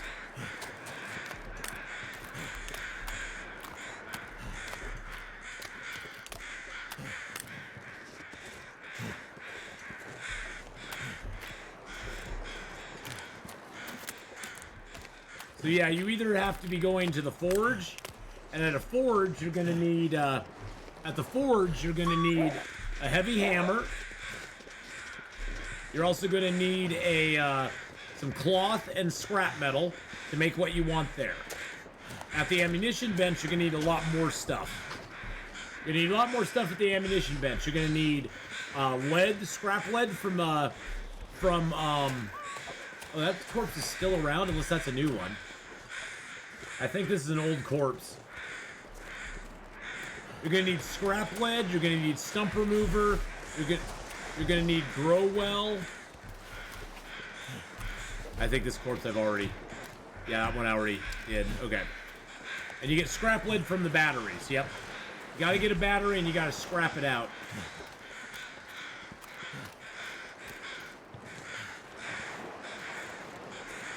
Couple wolf thingies there. Or a couple bird thingies there.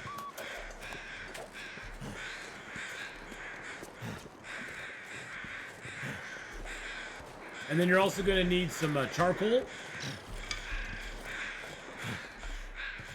Pick my arrows up here. And, let's see, what else do you need? And you'll need shell casings as well. Gotta have shell casings. Yes, you need feathers. Yes, feathers are very important. Maybe you can find a place to rest. Not quite yet, my friend, not quite yet.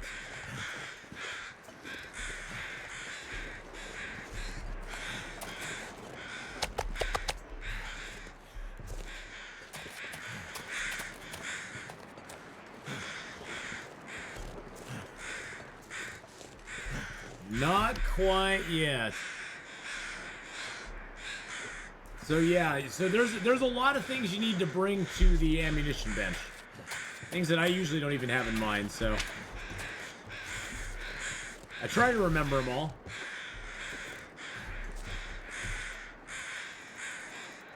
So cold.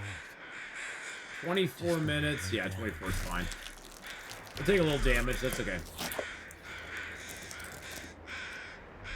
It's all to get food, so.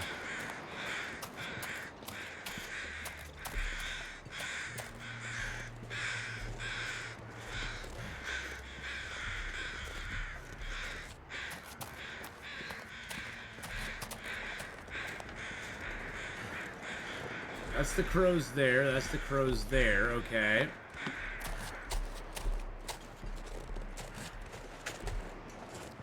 Let's just search this place up real quick since we got a little bit of energy still.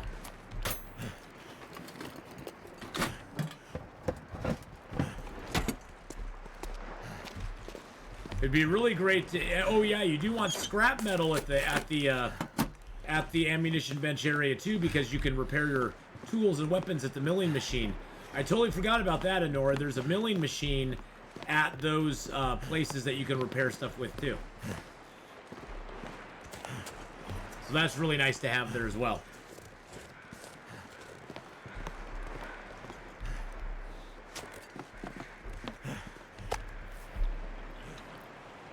Eat some food. Also gonna cook some food and get some sleep here.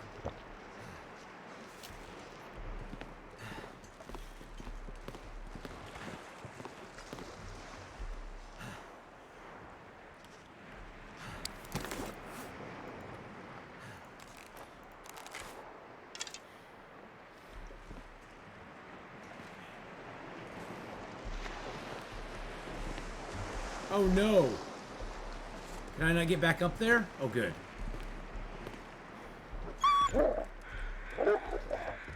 That wolfie scared himself.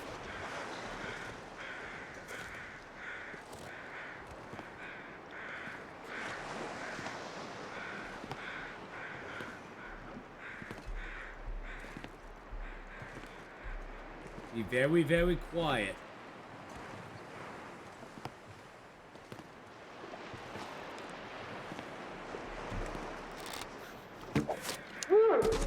We're hunting the last of the pack. Thank you, buddy.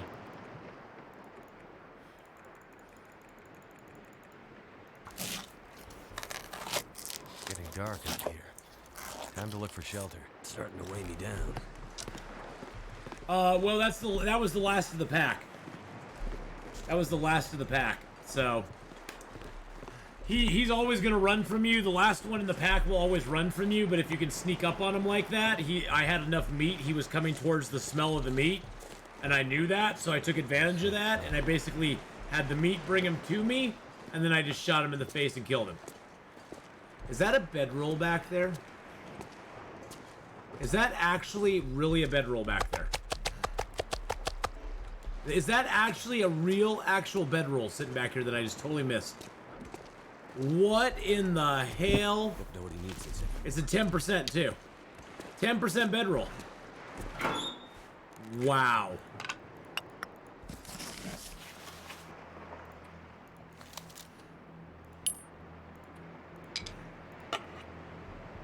Wow. How dare I shoot him in the face? Oh, I dare. I dare shoot him in the face all day and all week long and twice on Sundays, Sally. Hey, if I didn't shoot him in the face, he would have ran from me. But if I didn't shoot him in the face, he would get more people, more wolves to come back later and eat my face. So, it's a trade-off. Come on. I can barely walk with this much gear. I know, you got so much gear on you. I can barely walk with this much gear. well. Oh, it's probably because I got a fire log and 30 reclaimed wood on me. That'll do a lot to you there. That'll give you a lot of stuff to do. All right, let's get some water going first. Oh, I left my other pot there, didn't I? Let's get it. Let's just do 2 liters. I left my other pot in there. That's fine. Let's do 2 liters. I'll get an hour's sleep. Woo! At least you have a holiday though through the wolves digestive tract. If he ate me, yes, he would. It would give me a holiday. Holiday! Celebrate!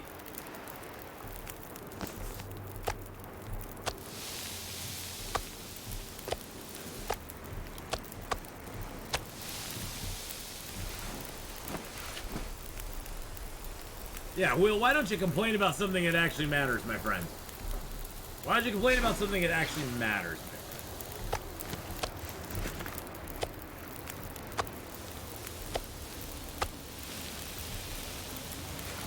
friend? And this place has its own bed, so that's kind of cool.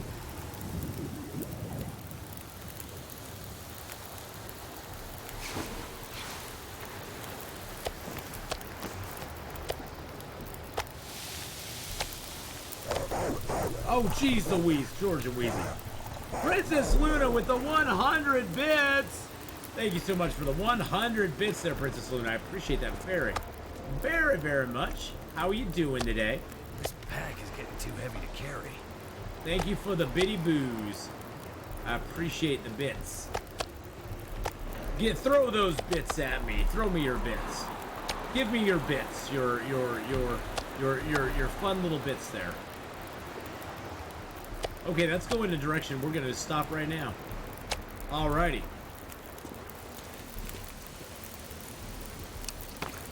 Alright, let's get in that. Actually, you know what? You know what I want to do? I'll tell you what I want, what I really, really want. I want to repair this bedroll.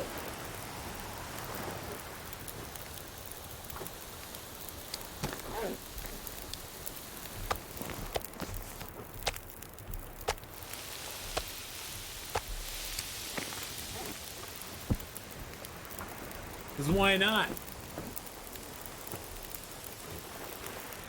Tyler, hello. Oh, it's 14 minutes till done. Summon a lich, man.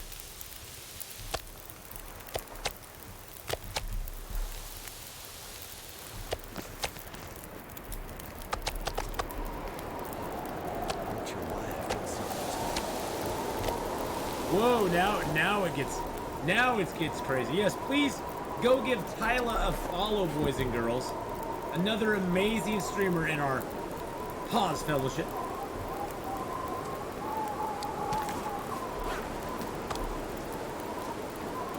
Go give Tyler some love. Ooh, I got the yawns. Don't give me the yawns, give me the loves. Give Tyler the loves.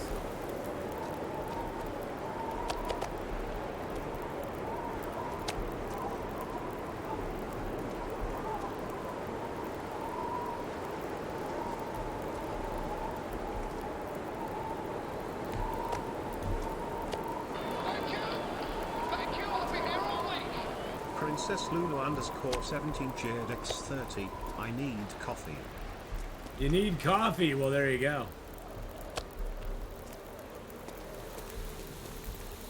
Four minutes till ready. There we go.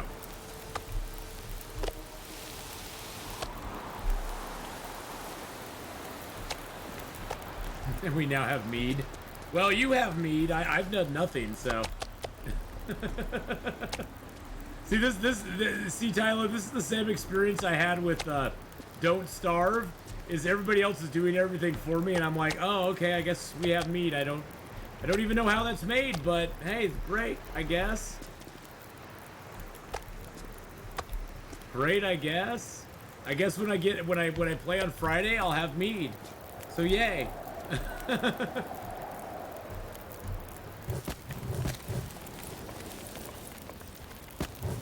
I'm glad though that you're advancing it. There you go. I'm glad you're getting it all advanced for us, because I have no idea what I'm doing, so. Where's my pot? There's my pot. There we go. No, don't do that. Gameslift and I will do enough of that for you on Friday, Tyler. No, I can deconstruct you. No. No, don't do that. No, that's totally fine. You just leave it up and flourishing.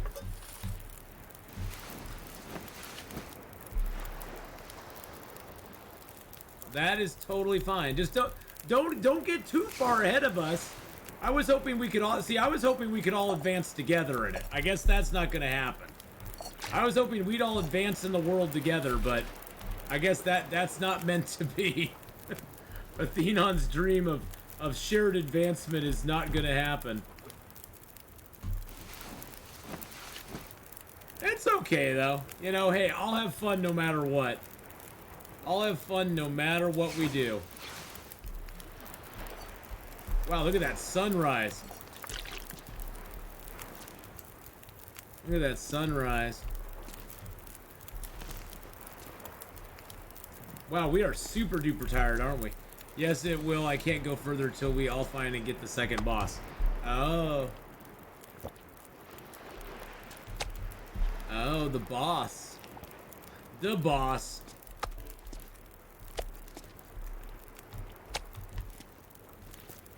All right, let's get some sleep, boys and girls. We're super duper tired. I actually want to be up at night because I want to wait for an aurora to hit so I can use the milling machine, which would be really super awesome and cool if we could. Actually, you know what? We got a little bit of rest, so let's break down a couple of these tables here. Oh, actually, don't we have a whole pallet stack? Oh yeah. There we go. Can't break those down, but we can break everything else down. This gear's starting to slow me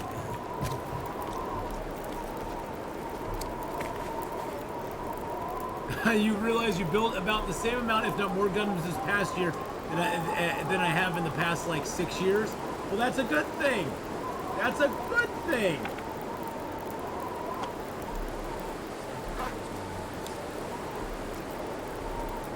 We'll have resources to make stuff and things. Stuff and things. And things and stuff. What's my weight at right now? It is way too heavy. Dang it. Oh, I can leave the heavy hammer here. And leave a couple sewing kits here. I don't even know if I need the storm lantern over there, to be honest. I may not need that. I can definitely leave that here. Definitely leave some matches here. There we go.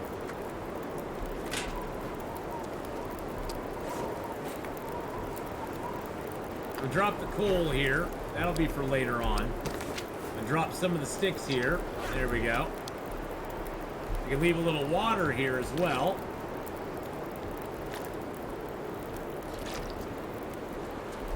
Do I have more meat to cook, don't I?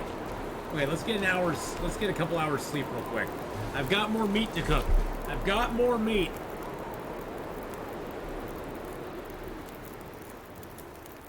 I would like to see if you would like to help me find a 2-star wolf for taming. A 2-star wolf for taming. But I just kill the wolves. The wolves are always mean to me. The wolves have never been nice to me. They always hurt me.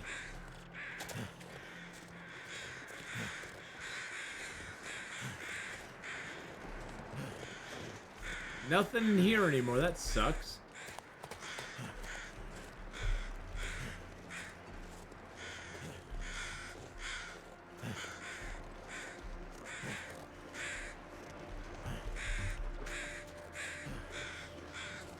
Have wolves to help out. Wow.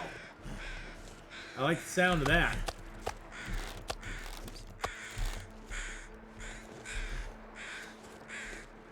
Little wolfy friends, huh?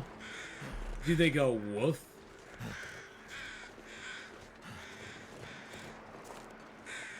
Now, usually in this little barn over here, there's like a safe over here that I've not opened yet. I should probably go open that. Another piece of reclaimed wood. A couple tins of sardines. There's usually sardines underneath these things, too.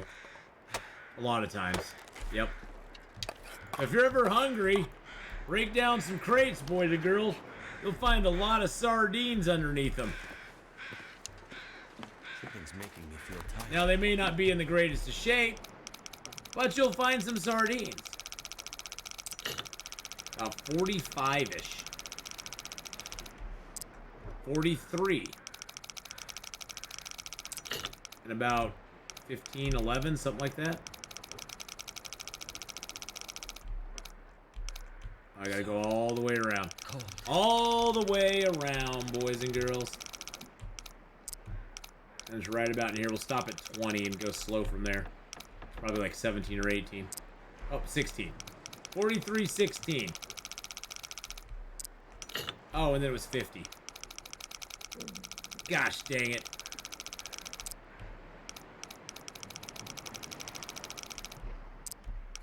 It's like a bark howl. So it sort of sounds like the roar wolves when they're having problems. And I got a book. I got a book, boys and girls. Huzzah.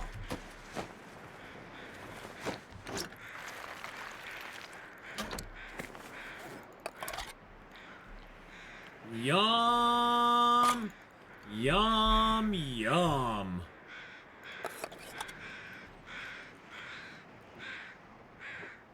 I need some edumacation, I know. Need a little edumacation out here, my friends. Some edumacation for my rumination. Now here's one thing you can do. Oh, I didn't bring my pry bar along. Here's one thing you can do. This is a stair you can reach. This is a stair that you can reach from your... when you go up above. I did that wrong. Gosh dang, I should have just dropped it. Should have come over here. Drop the meat. This isn't cooked, but that's okay. You can come over here and you can leave this stuff if you get it just right. You can leave some food and items over here that you can grab later when you're on the other side. Because this is where you come across this little maze here, and then you come down there. I didn't ever clear that backpack, though, either. So I'll have to remember to do that. I wonder, can I get it on the second tier? Yes, I can.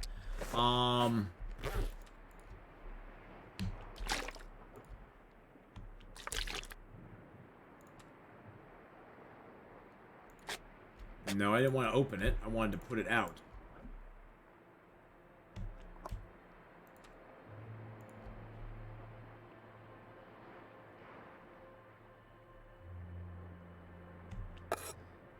I am 2 up from last night. Oh, it looks like Gabliff and I will be in competition for how many times we can set ourselves on fire, though. I set myself on fire a lot, so you're gonna have to deal with me too. There, you have to deal with me too. I set myself on fire a ton.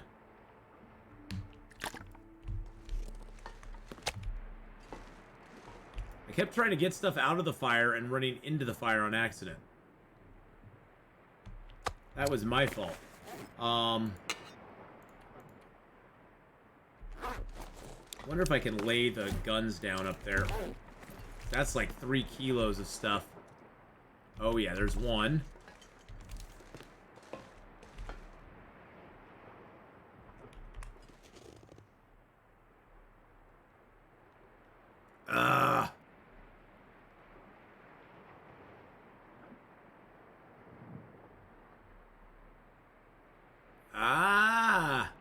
Nope, just doesn't want to do it. Oh, well, that's fine. Actually, if I did that, if I took a piece of meat...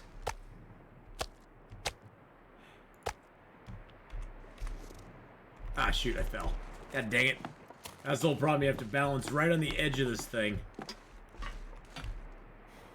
Oh, man. Hey, I'm getting my exercise. I'm getting my exercise, boys and girls. Pick those up. Those weigh less than a gun. If I could get the gun, go right there. There we go. There we go, baby. I get the dog food to go right there? Yes, I can. Can I get the tin of sardines to go right there? No, that's not going to work. That's not going to work. Okay. All right. Very cool. Now, there is sardines also underneath all 3 of these crates here. I don't want to take the damage to get them, so I'm just... And I don't need them. But there are sardines under those as well. Which one of the friends did I accidentally burn to death in First Class Trouble? It was Games. It wasn't my fault. I was trying to grab him and I accidentally pushed him. And then he was on fire, so I had to run away because I didn't want to catch on fire myself. It wasn't my fault. It wasn't. It wasn't my fault. It just kind of happened. It was one of those happenstance kind of things, you know? He was in the wrong place at the wrong time. And it just kind of occurred.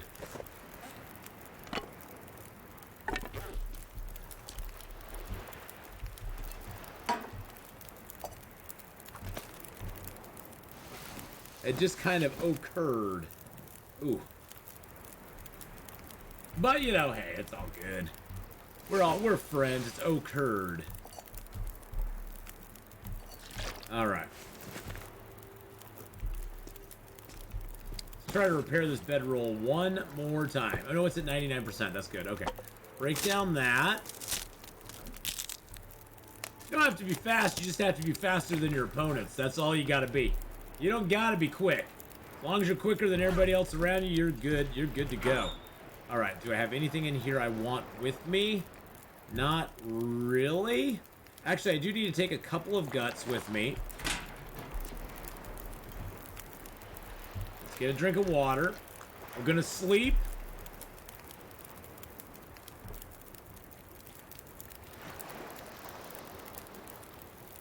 No, actually, you know, I do need to sleep for a good long time. We'll sleep for 10 hours. We'll probably get an Aurora, but that's okay. Figures. Figures. And it's gone. And it's gone. But that's okay.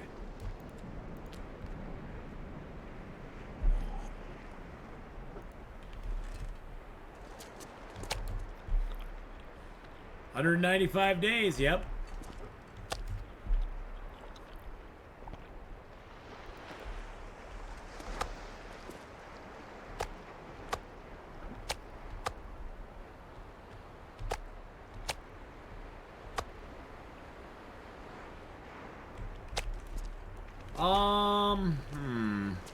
I don't think I can break these down at night. Oh, I can. Interesting. It counts as outdoors. Nice. I like that. All right, we'll take those. Take a stick.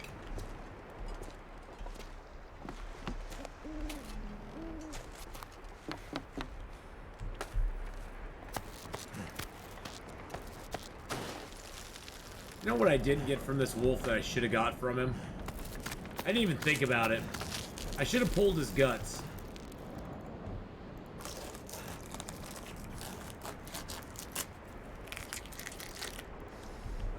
I should have took the guts just to have some extra guts laying around. I've got a few guts here and there, but I really do need to get some more guts, so...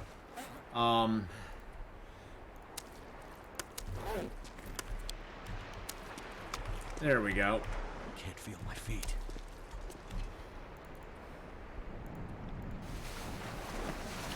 Okay, perfect. Well, that'll get us some guts curing there, and then we can move up top here. We got enough water. Yeah, let's grab some food. I still have 2 wolves out there that have arrows in them that I don't have back yet. And that kind of annoys me a little bit. I know what that guy is. I almost want to go search for them before I go crafting stuff, because they're going to disappear here pretty soon.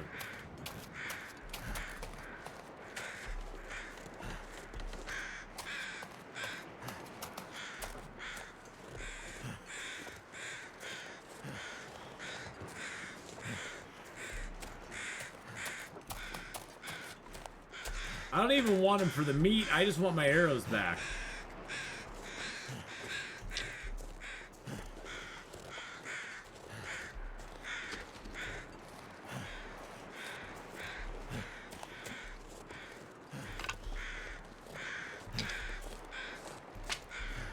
I hear crows over this hill. There's one of them. Damn it, he's right near the other wolves, too. There's a hole. Oh, I don't even know if I can get to him. I don't even know if I can get to him.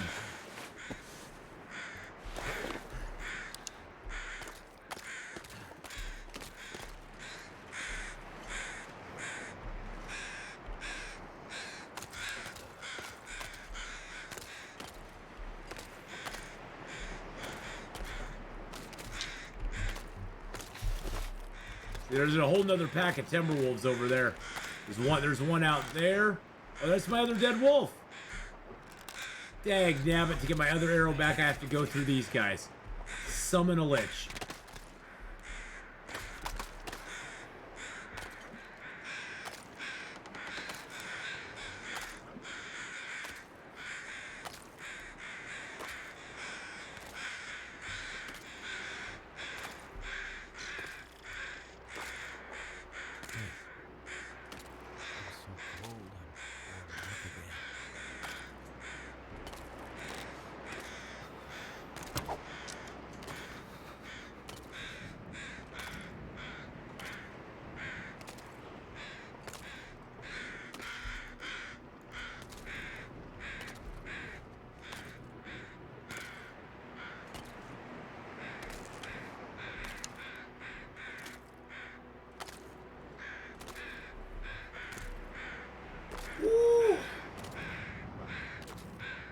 You can actually go surprisingly far on this ice.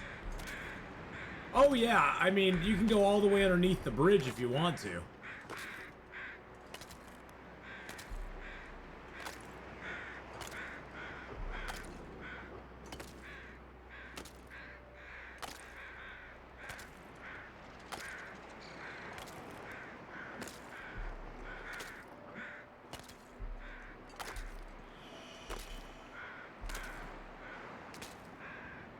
Gotta go retrieve my arrow, which is over here.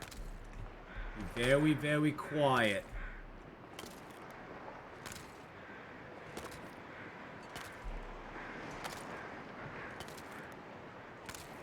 Boom.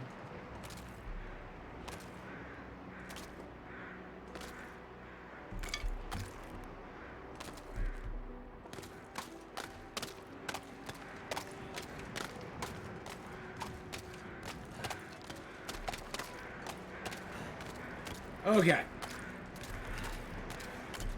Timberwolves in the rear view. I tried to take a pot shot at him, didn't work.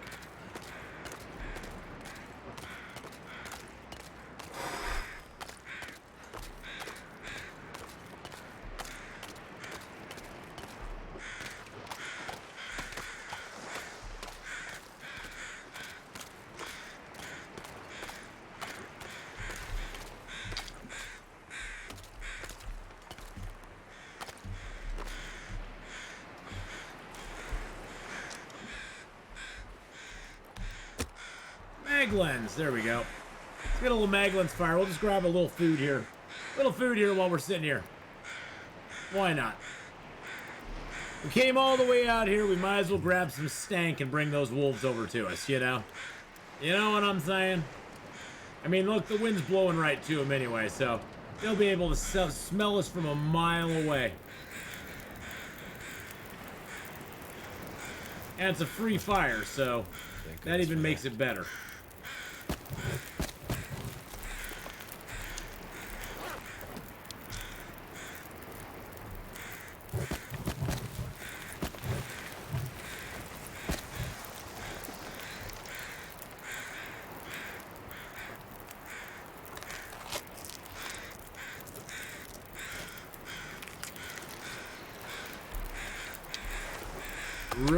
Really, wind? You just blew my fire out on me.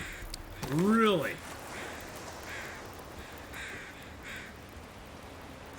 Wow. How rude.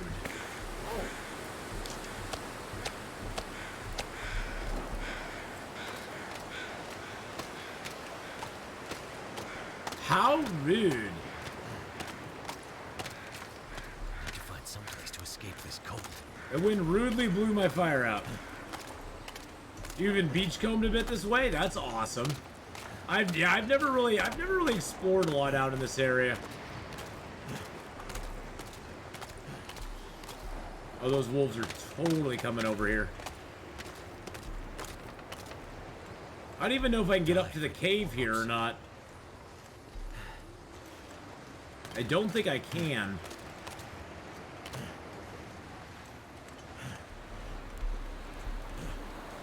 Can I not get up to the cave here?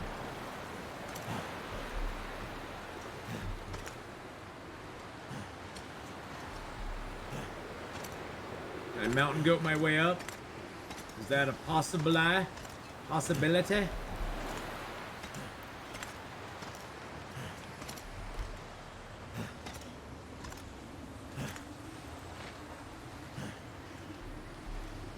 If I could just get up a little bit higher, that'd be good. There we go.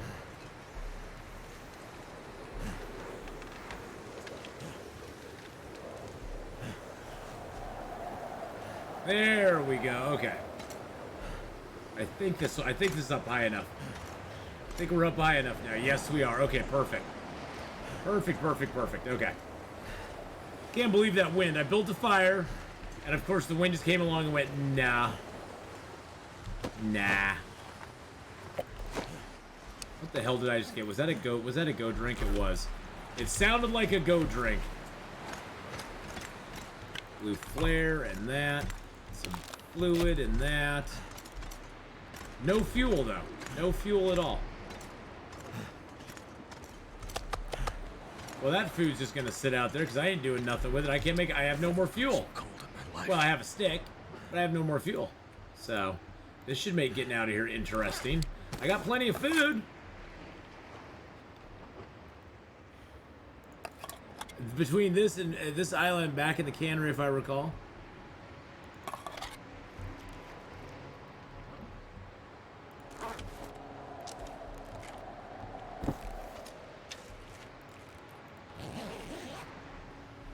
Wow. I should have just gone. I should have grabbed my arrow and left. But I got greedy. And I wanted a little extra food.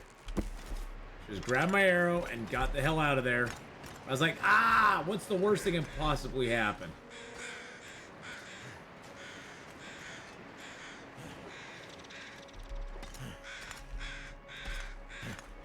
My fire gets snuffed out? Nah, that's not gonna happen.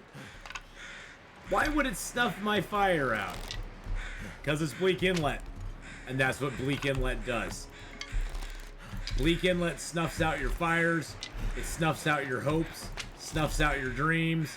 It makes you feel bad about yourself.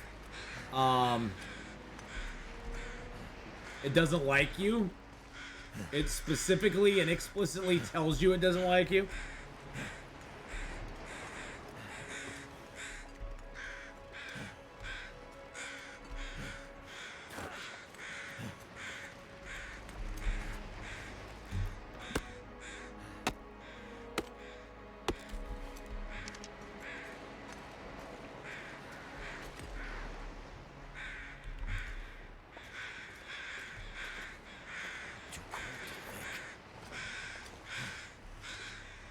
Hey, at least I got some wood now, so.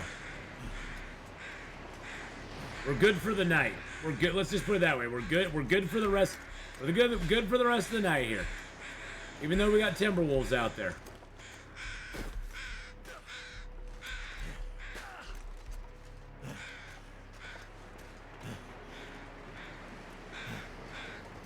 Yeah, it doesn't call back after the first date. Nothing. When is Dyson? In about 20 minutes, Farmer Marks.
I don't know if I hit that guy or not, but...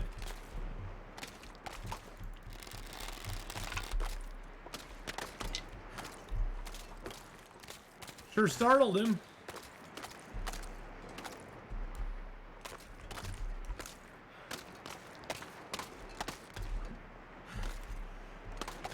Alright, we got 3 left out here alive. I don't think I hit that guy. I don't think I did, but I think I spooked him off for just a second.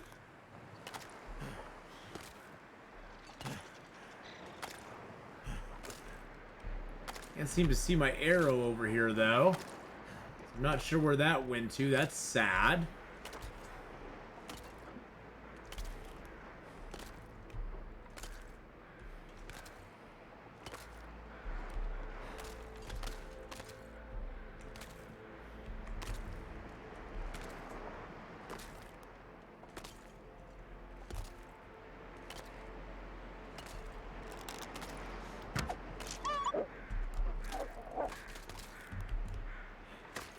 He's gonna run off with an arrow.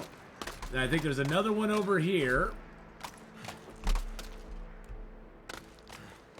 There's 2.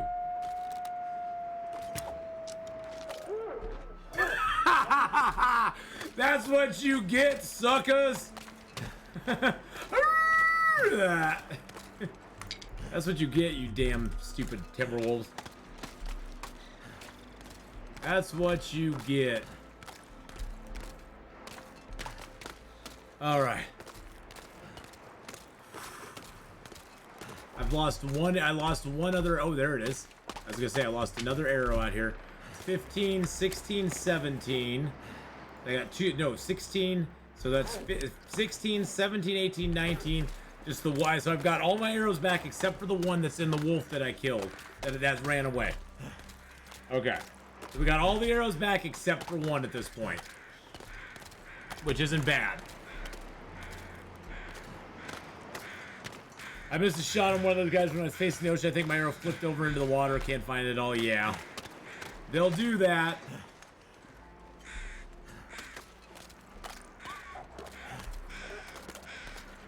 Is that the... I think that's the wounded wolf.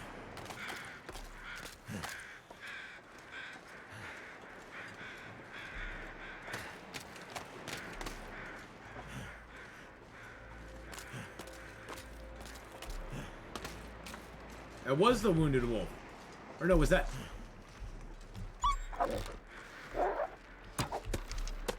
Dang it. Oh, that's the last boy. Got him. Where'd the other one go? Here's the footprints of the other wounded one.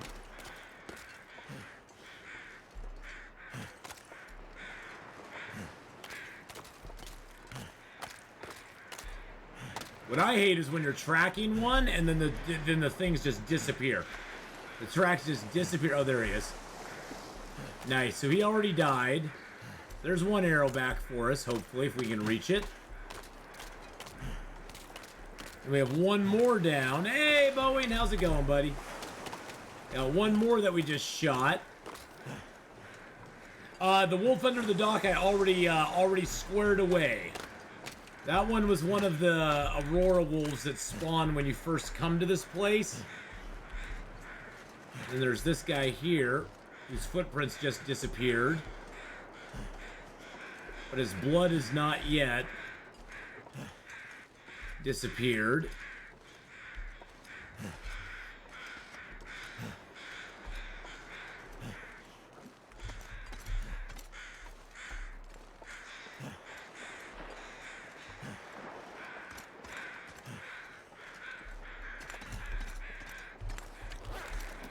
Where are you going, my friend? Where are you going? Where are you going, bud? He's running way far away.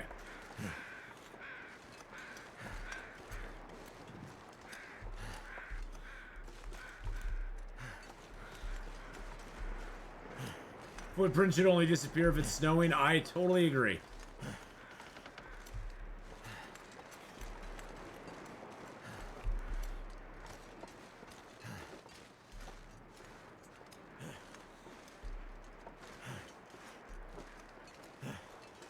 Wow, he really ran far, didn't he?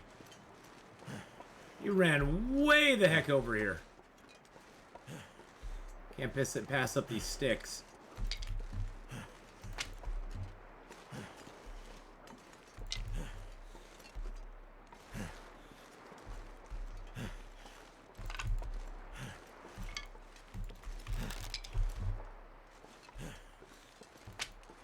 Good lord, is he running to the other pack that's over here? He better not be. The bastard.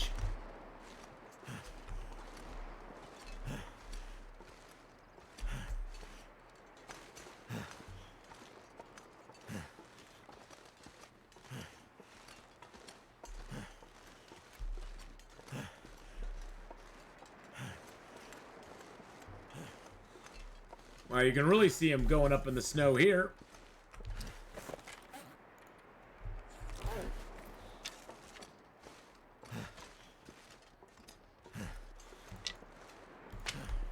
He just wants to take me on a merry hike so that I'll die. It's like, follow me, Atheenon, to your doom. Wow, he really went a long. Wow, look at that. Look at those footprints right there. Can I get a mag lens? No, I'm gonna go with the fire striker. Ooh, well, Bowen, it looks like you are subbed. Did you refresh the browser? Because if you want to share it, you can refresh the browser and it will show that sub. But yes, it looks like you got the 23-month sub going on. You just have to refresh the browser and it'll pop it back up there and give it to everybody. Then it'll say, hey, do you want to share your sub? And you go, yes, I want everybody to eat of my sub.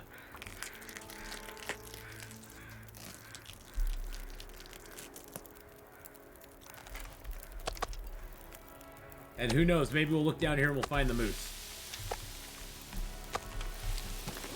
Alright, first things first.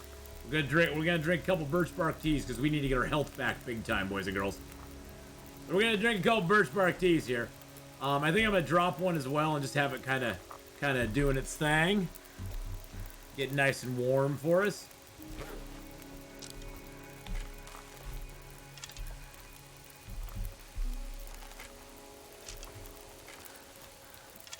There we go. Get a few more num-nums off Mr. Wolfie Boy.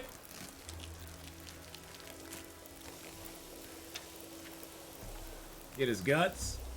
Why not?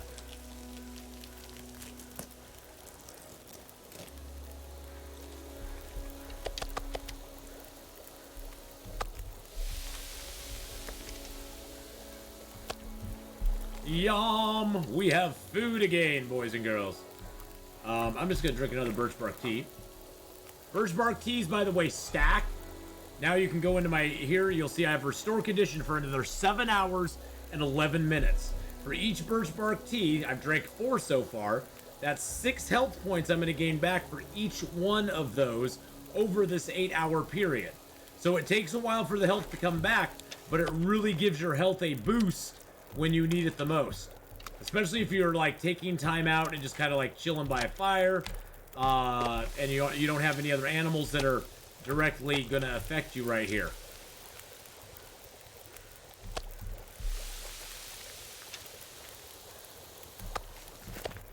And as long as you can do them, you can keep stacking them forever.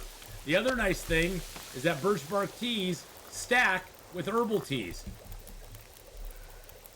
So if you drink an herbal tea and you have birch bark teas on you already, when you sleep, you'll get your improved rest plus the birch bark tea plus your regular health regen. So you can health regen a heck of a lot if you manage it right. Hey, there it is. Woo-hoo.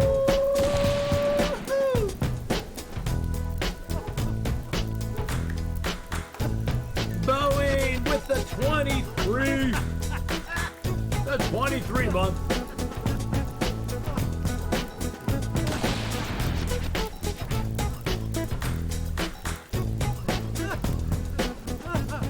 Now, the big downside of letting your health get to where I've let it get to, just resubscribed for 23 months, which is 47%. Congrats on going full time. Thank you much, my friend. I appreciate it so much. Yes, went full time at the beginning of the year, so appreciate all the support. I really, truly do. I couldn't do it without you guys. So I went down to 47%, which is recoverable. But the problem with going to 47% is that one wolf hitting you and killing you, like one wolf attacking you, could take you completely to 0. One wolf could take you out. One wolf attack could take you completely down. Now, luckily, we're mainly dealing with Timberwolves, so it's not as dire, but one wolf attack could wipe you out.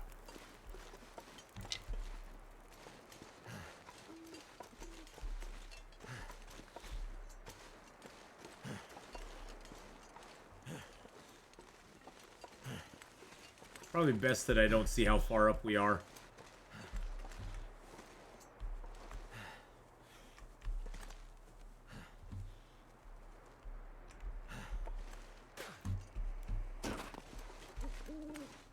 Luckily, we're right near the this little hut here. I knew that, so I was like, I was planning in my head where I was gonna go next.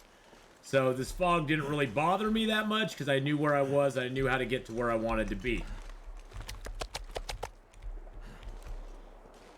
Let's check out this stuff out here. I haven't checked these out in forever. I've not been here since the update, so I don't know if there's now new stuff that spawns down here. But since we have energy, we might as well take a peek and see what we can find. I see nothing. I see nothing. I see nothing! I know nothing! I see nothing.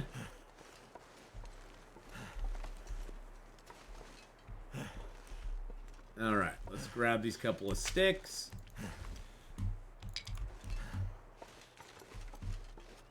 Oh, there's a pry bar under here. Huh.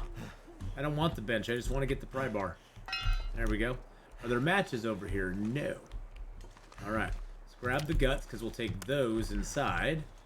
And get those. We'll get those curing right away. There we go.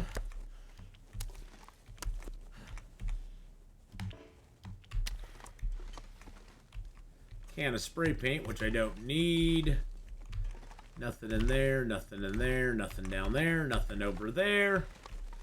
Ooh, a gunsmithing book. That is actually something we can use. Since we are going to be gunsmithing soon, we could probably up our gunsmithing skill maybe one whole point with just that book. So we will try that. We will try that before we buy that, you know what I'm saying? All right, let's get some sleep. So with all that stuff we took, we should get a majority of our health back tonight. We should get most of our health, most of it should be back by morning. In fact, we are full health. We are actually full health in the morning. So that's good. So yay, it worked. And you notice we don't have any of the other benefits on us still. We just have full health. What I'm gonna do is I'm gonna pass time till this is just above the horizon here. There we go. Now we should be able to read.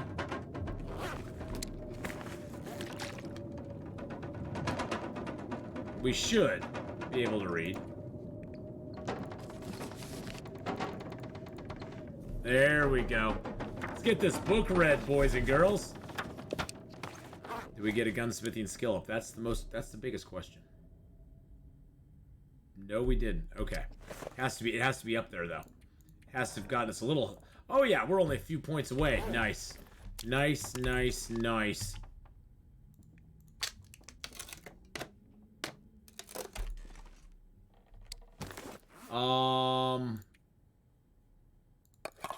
Yeah, I'm just gonna eat that down because I just want to get rid of them. Just want to get rid of them.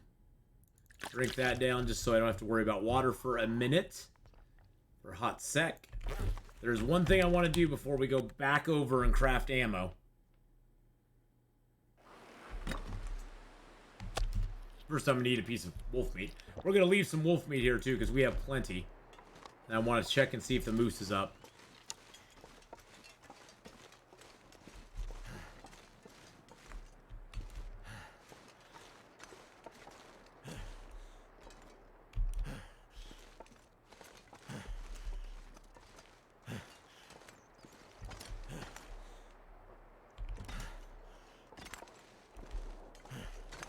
There we go. Get my vantage point. I have the high ground. I have the high ground, moose. You cannot get me. I do not see him. So sometimes the moose will spawn right in this basin area here. I don't see him. A main reason I wanted him is I don't even really care about his hide at this point. Although, actually, I was thinking about it. I was thinking about making a moose hide coat.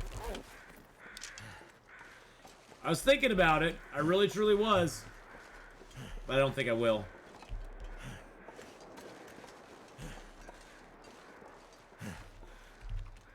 Well, luckily we got most of our health back. Well, we got all of our health back. So luckily we got all of our health back, which puts us in a good position to craft ammo, which is our next goal. We want to craft ammo. We want to get the gun ready. We want to get out there and start shooting up. Because we want to get gun. We want to get revolver firearm 5. The best animals that are going to be for using that against are going to be the moose and the bear. Because we'll be able to take multiple shots at each animal without killing it. Well, probably without killing it. You can kill them with the revolver. It's just a lot harder to kill them with the revolver than with most weapons. So, but every time you hit an animal with the revolver, guess what? You get a skill up. And that's what we're here for. We're here for skill ups, not really so much for death. I mean, the shots will eventually bleed out the animal, but it takes them a long time to bleed out. So if we get in a good spot with the bear or the moose, we can shoot them multiple times and have no problem. Get a lot of skill ups for it.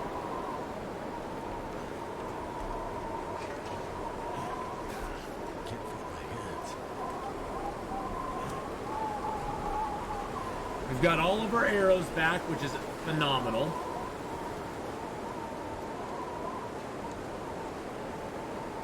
What's our weight right now? It's only 40 kilos. That's great. That is fantastic. Let's wend our way through and go over to the cannery. We'll go over to the cannery, then we'll wrap this up for the day and get on to some Deutsch und Schwer.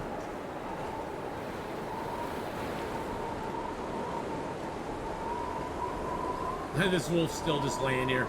Like, hey, bud, aren't you gonna do anything with me? No, I'm not.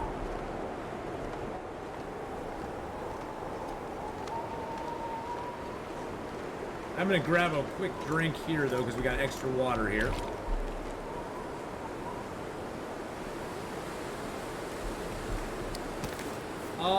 Let's see.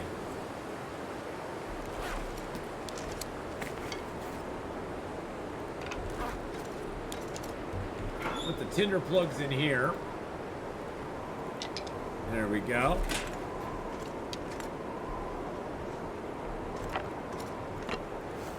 Does The Last of Us only have 4 episodes? I have no idea.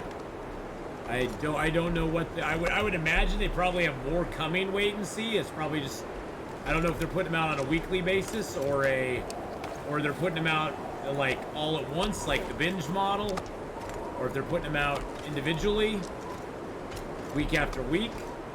I think they're supposed to be like 9 or something like that, 9 or 10 or something, from what I heard.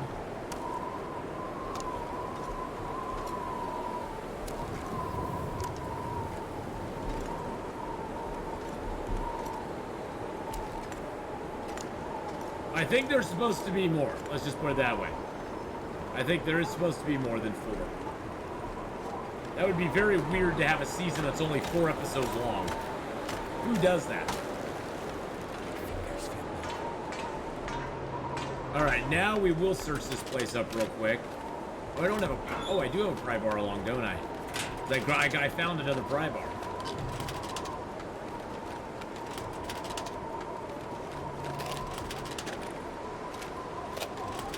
Wow, 2 sewing kits. They really like sewing in this place. Lots of sewing going on. A bloody note and a can of sardines. Everybody loves their sardines on this island, my friends. That is for sure.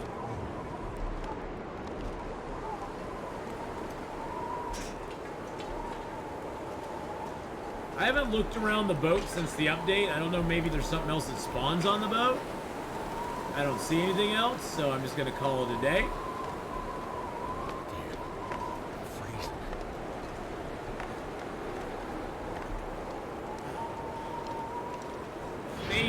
Fading. I was like, what does that say? I couldn't read that. Now, the nice thing is this place is a little bit warm now, so you could actually, like, you could actually rest in here and get a little warmth back if you want to, which I think we're actually gonna do. I'm gonna use my regular bedroll. Sleep for 2 hours in here. Just get some rest, get my warmth back.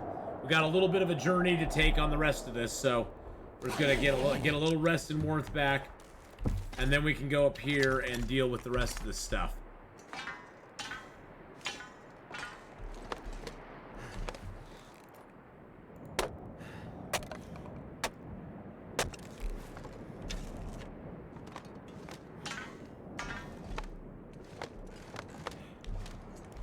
Let's go.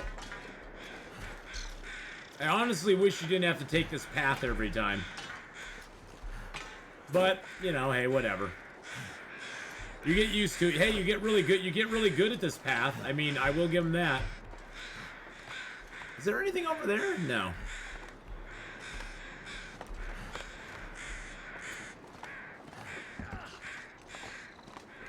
Already got that box. Already got that box.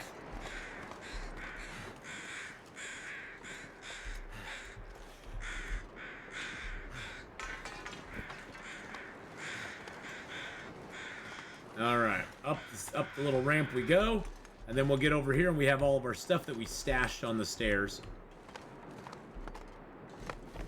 Oh, I missed that soda and that piece of wood. Well, it was dark. Give me that. It was dark, so.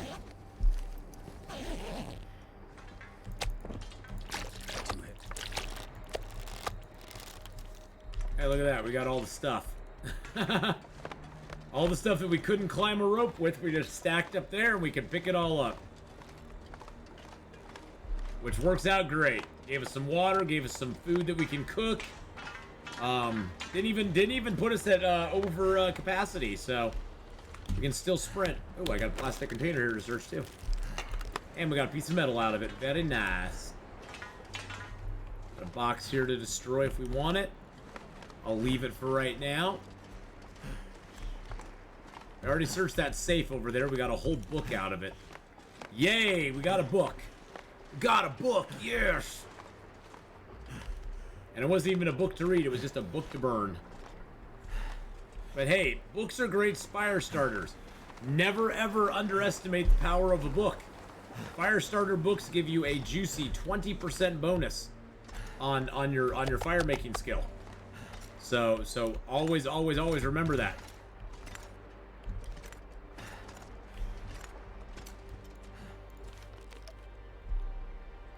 All right. And in we go. Boom. All right. Well, boys and girls, this seems like a good spot to leave off then. We're going to do some ammo crafting next time.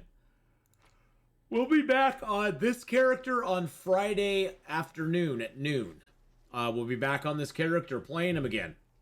Because Tuesday and Thursdays we do our challenges. We're doing the Hunted for 100 Days challenge Tuesday and Thursday evenings, and then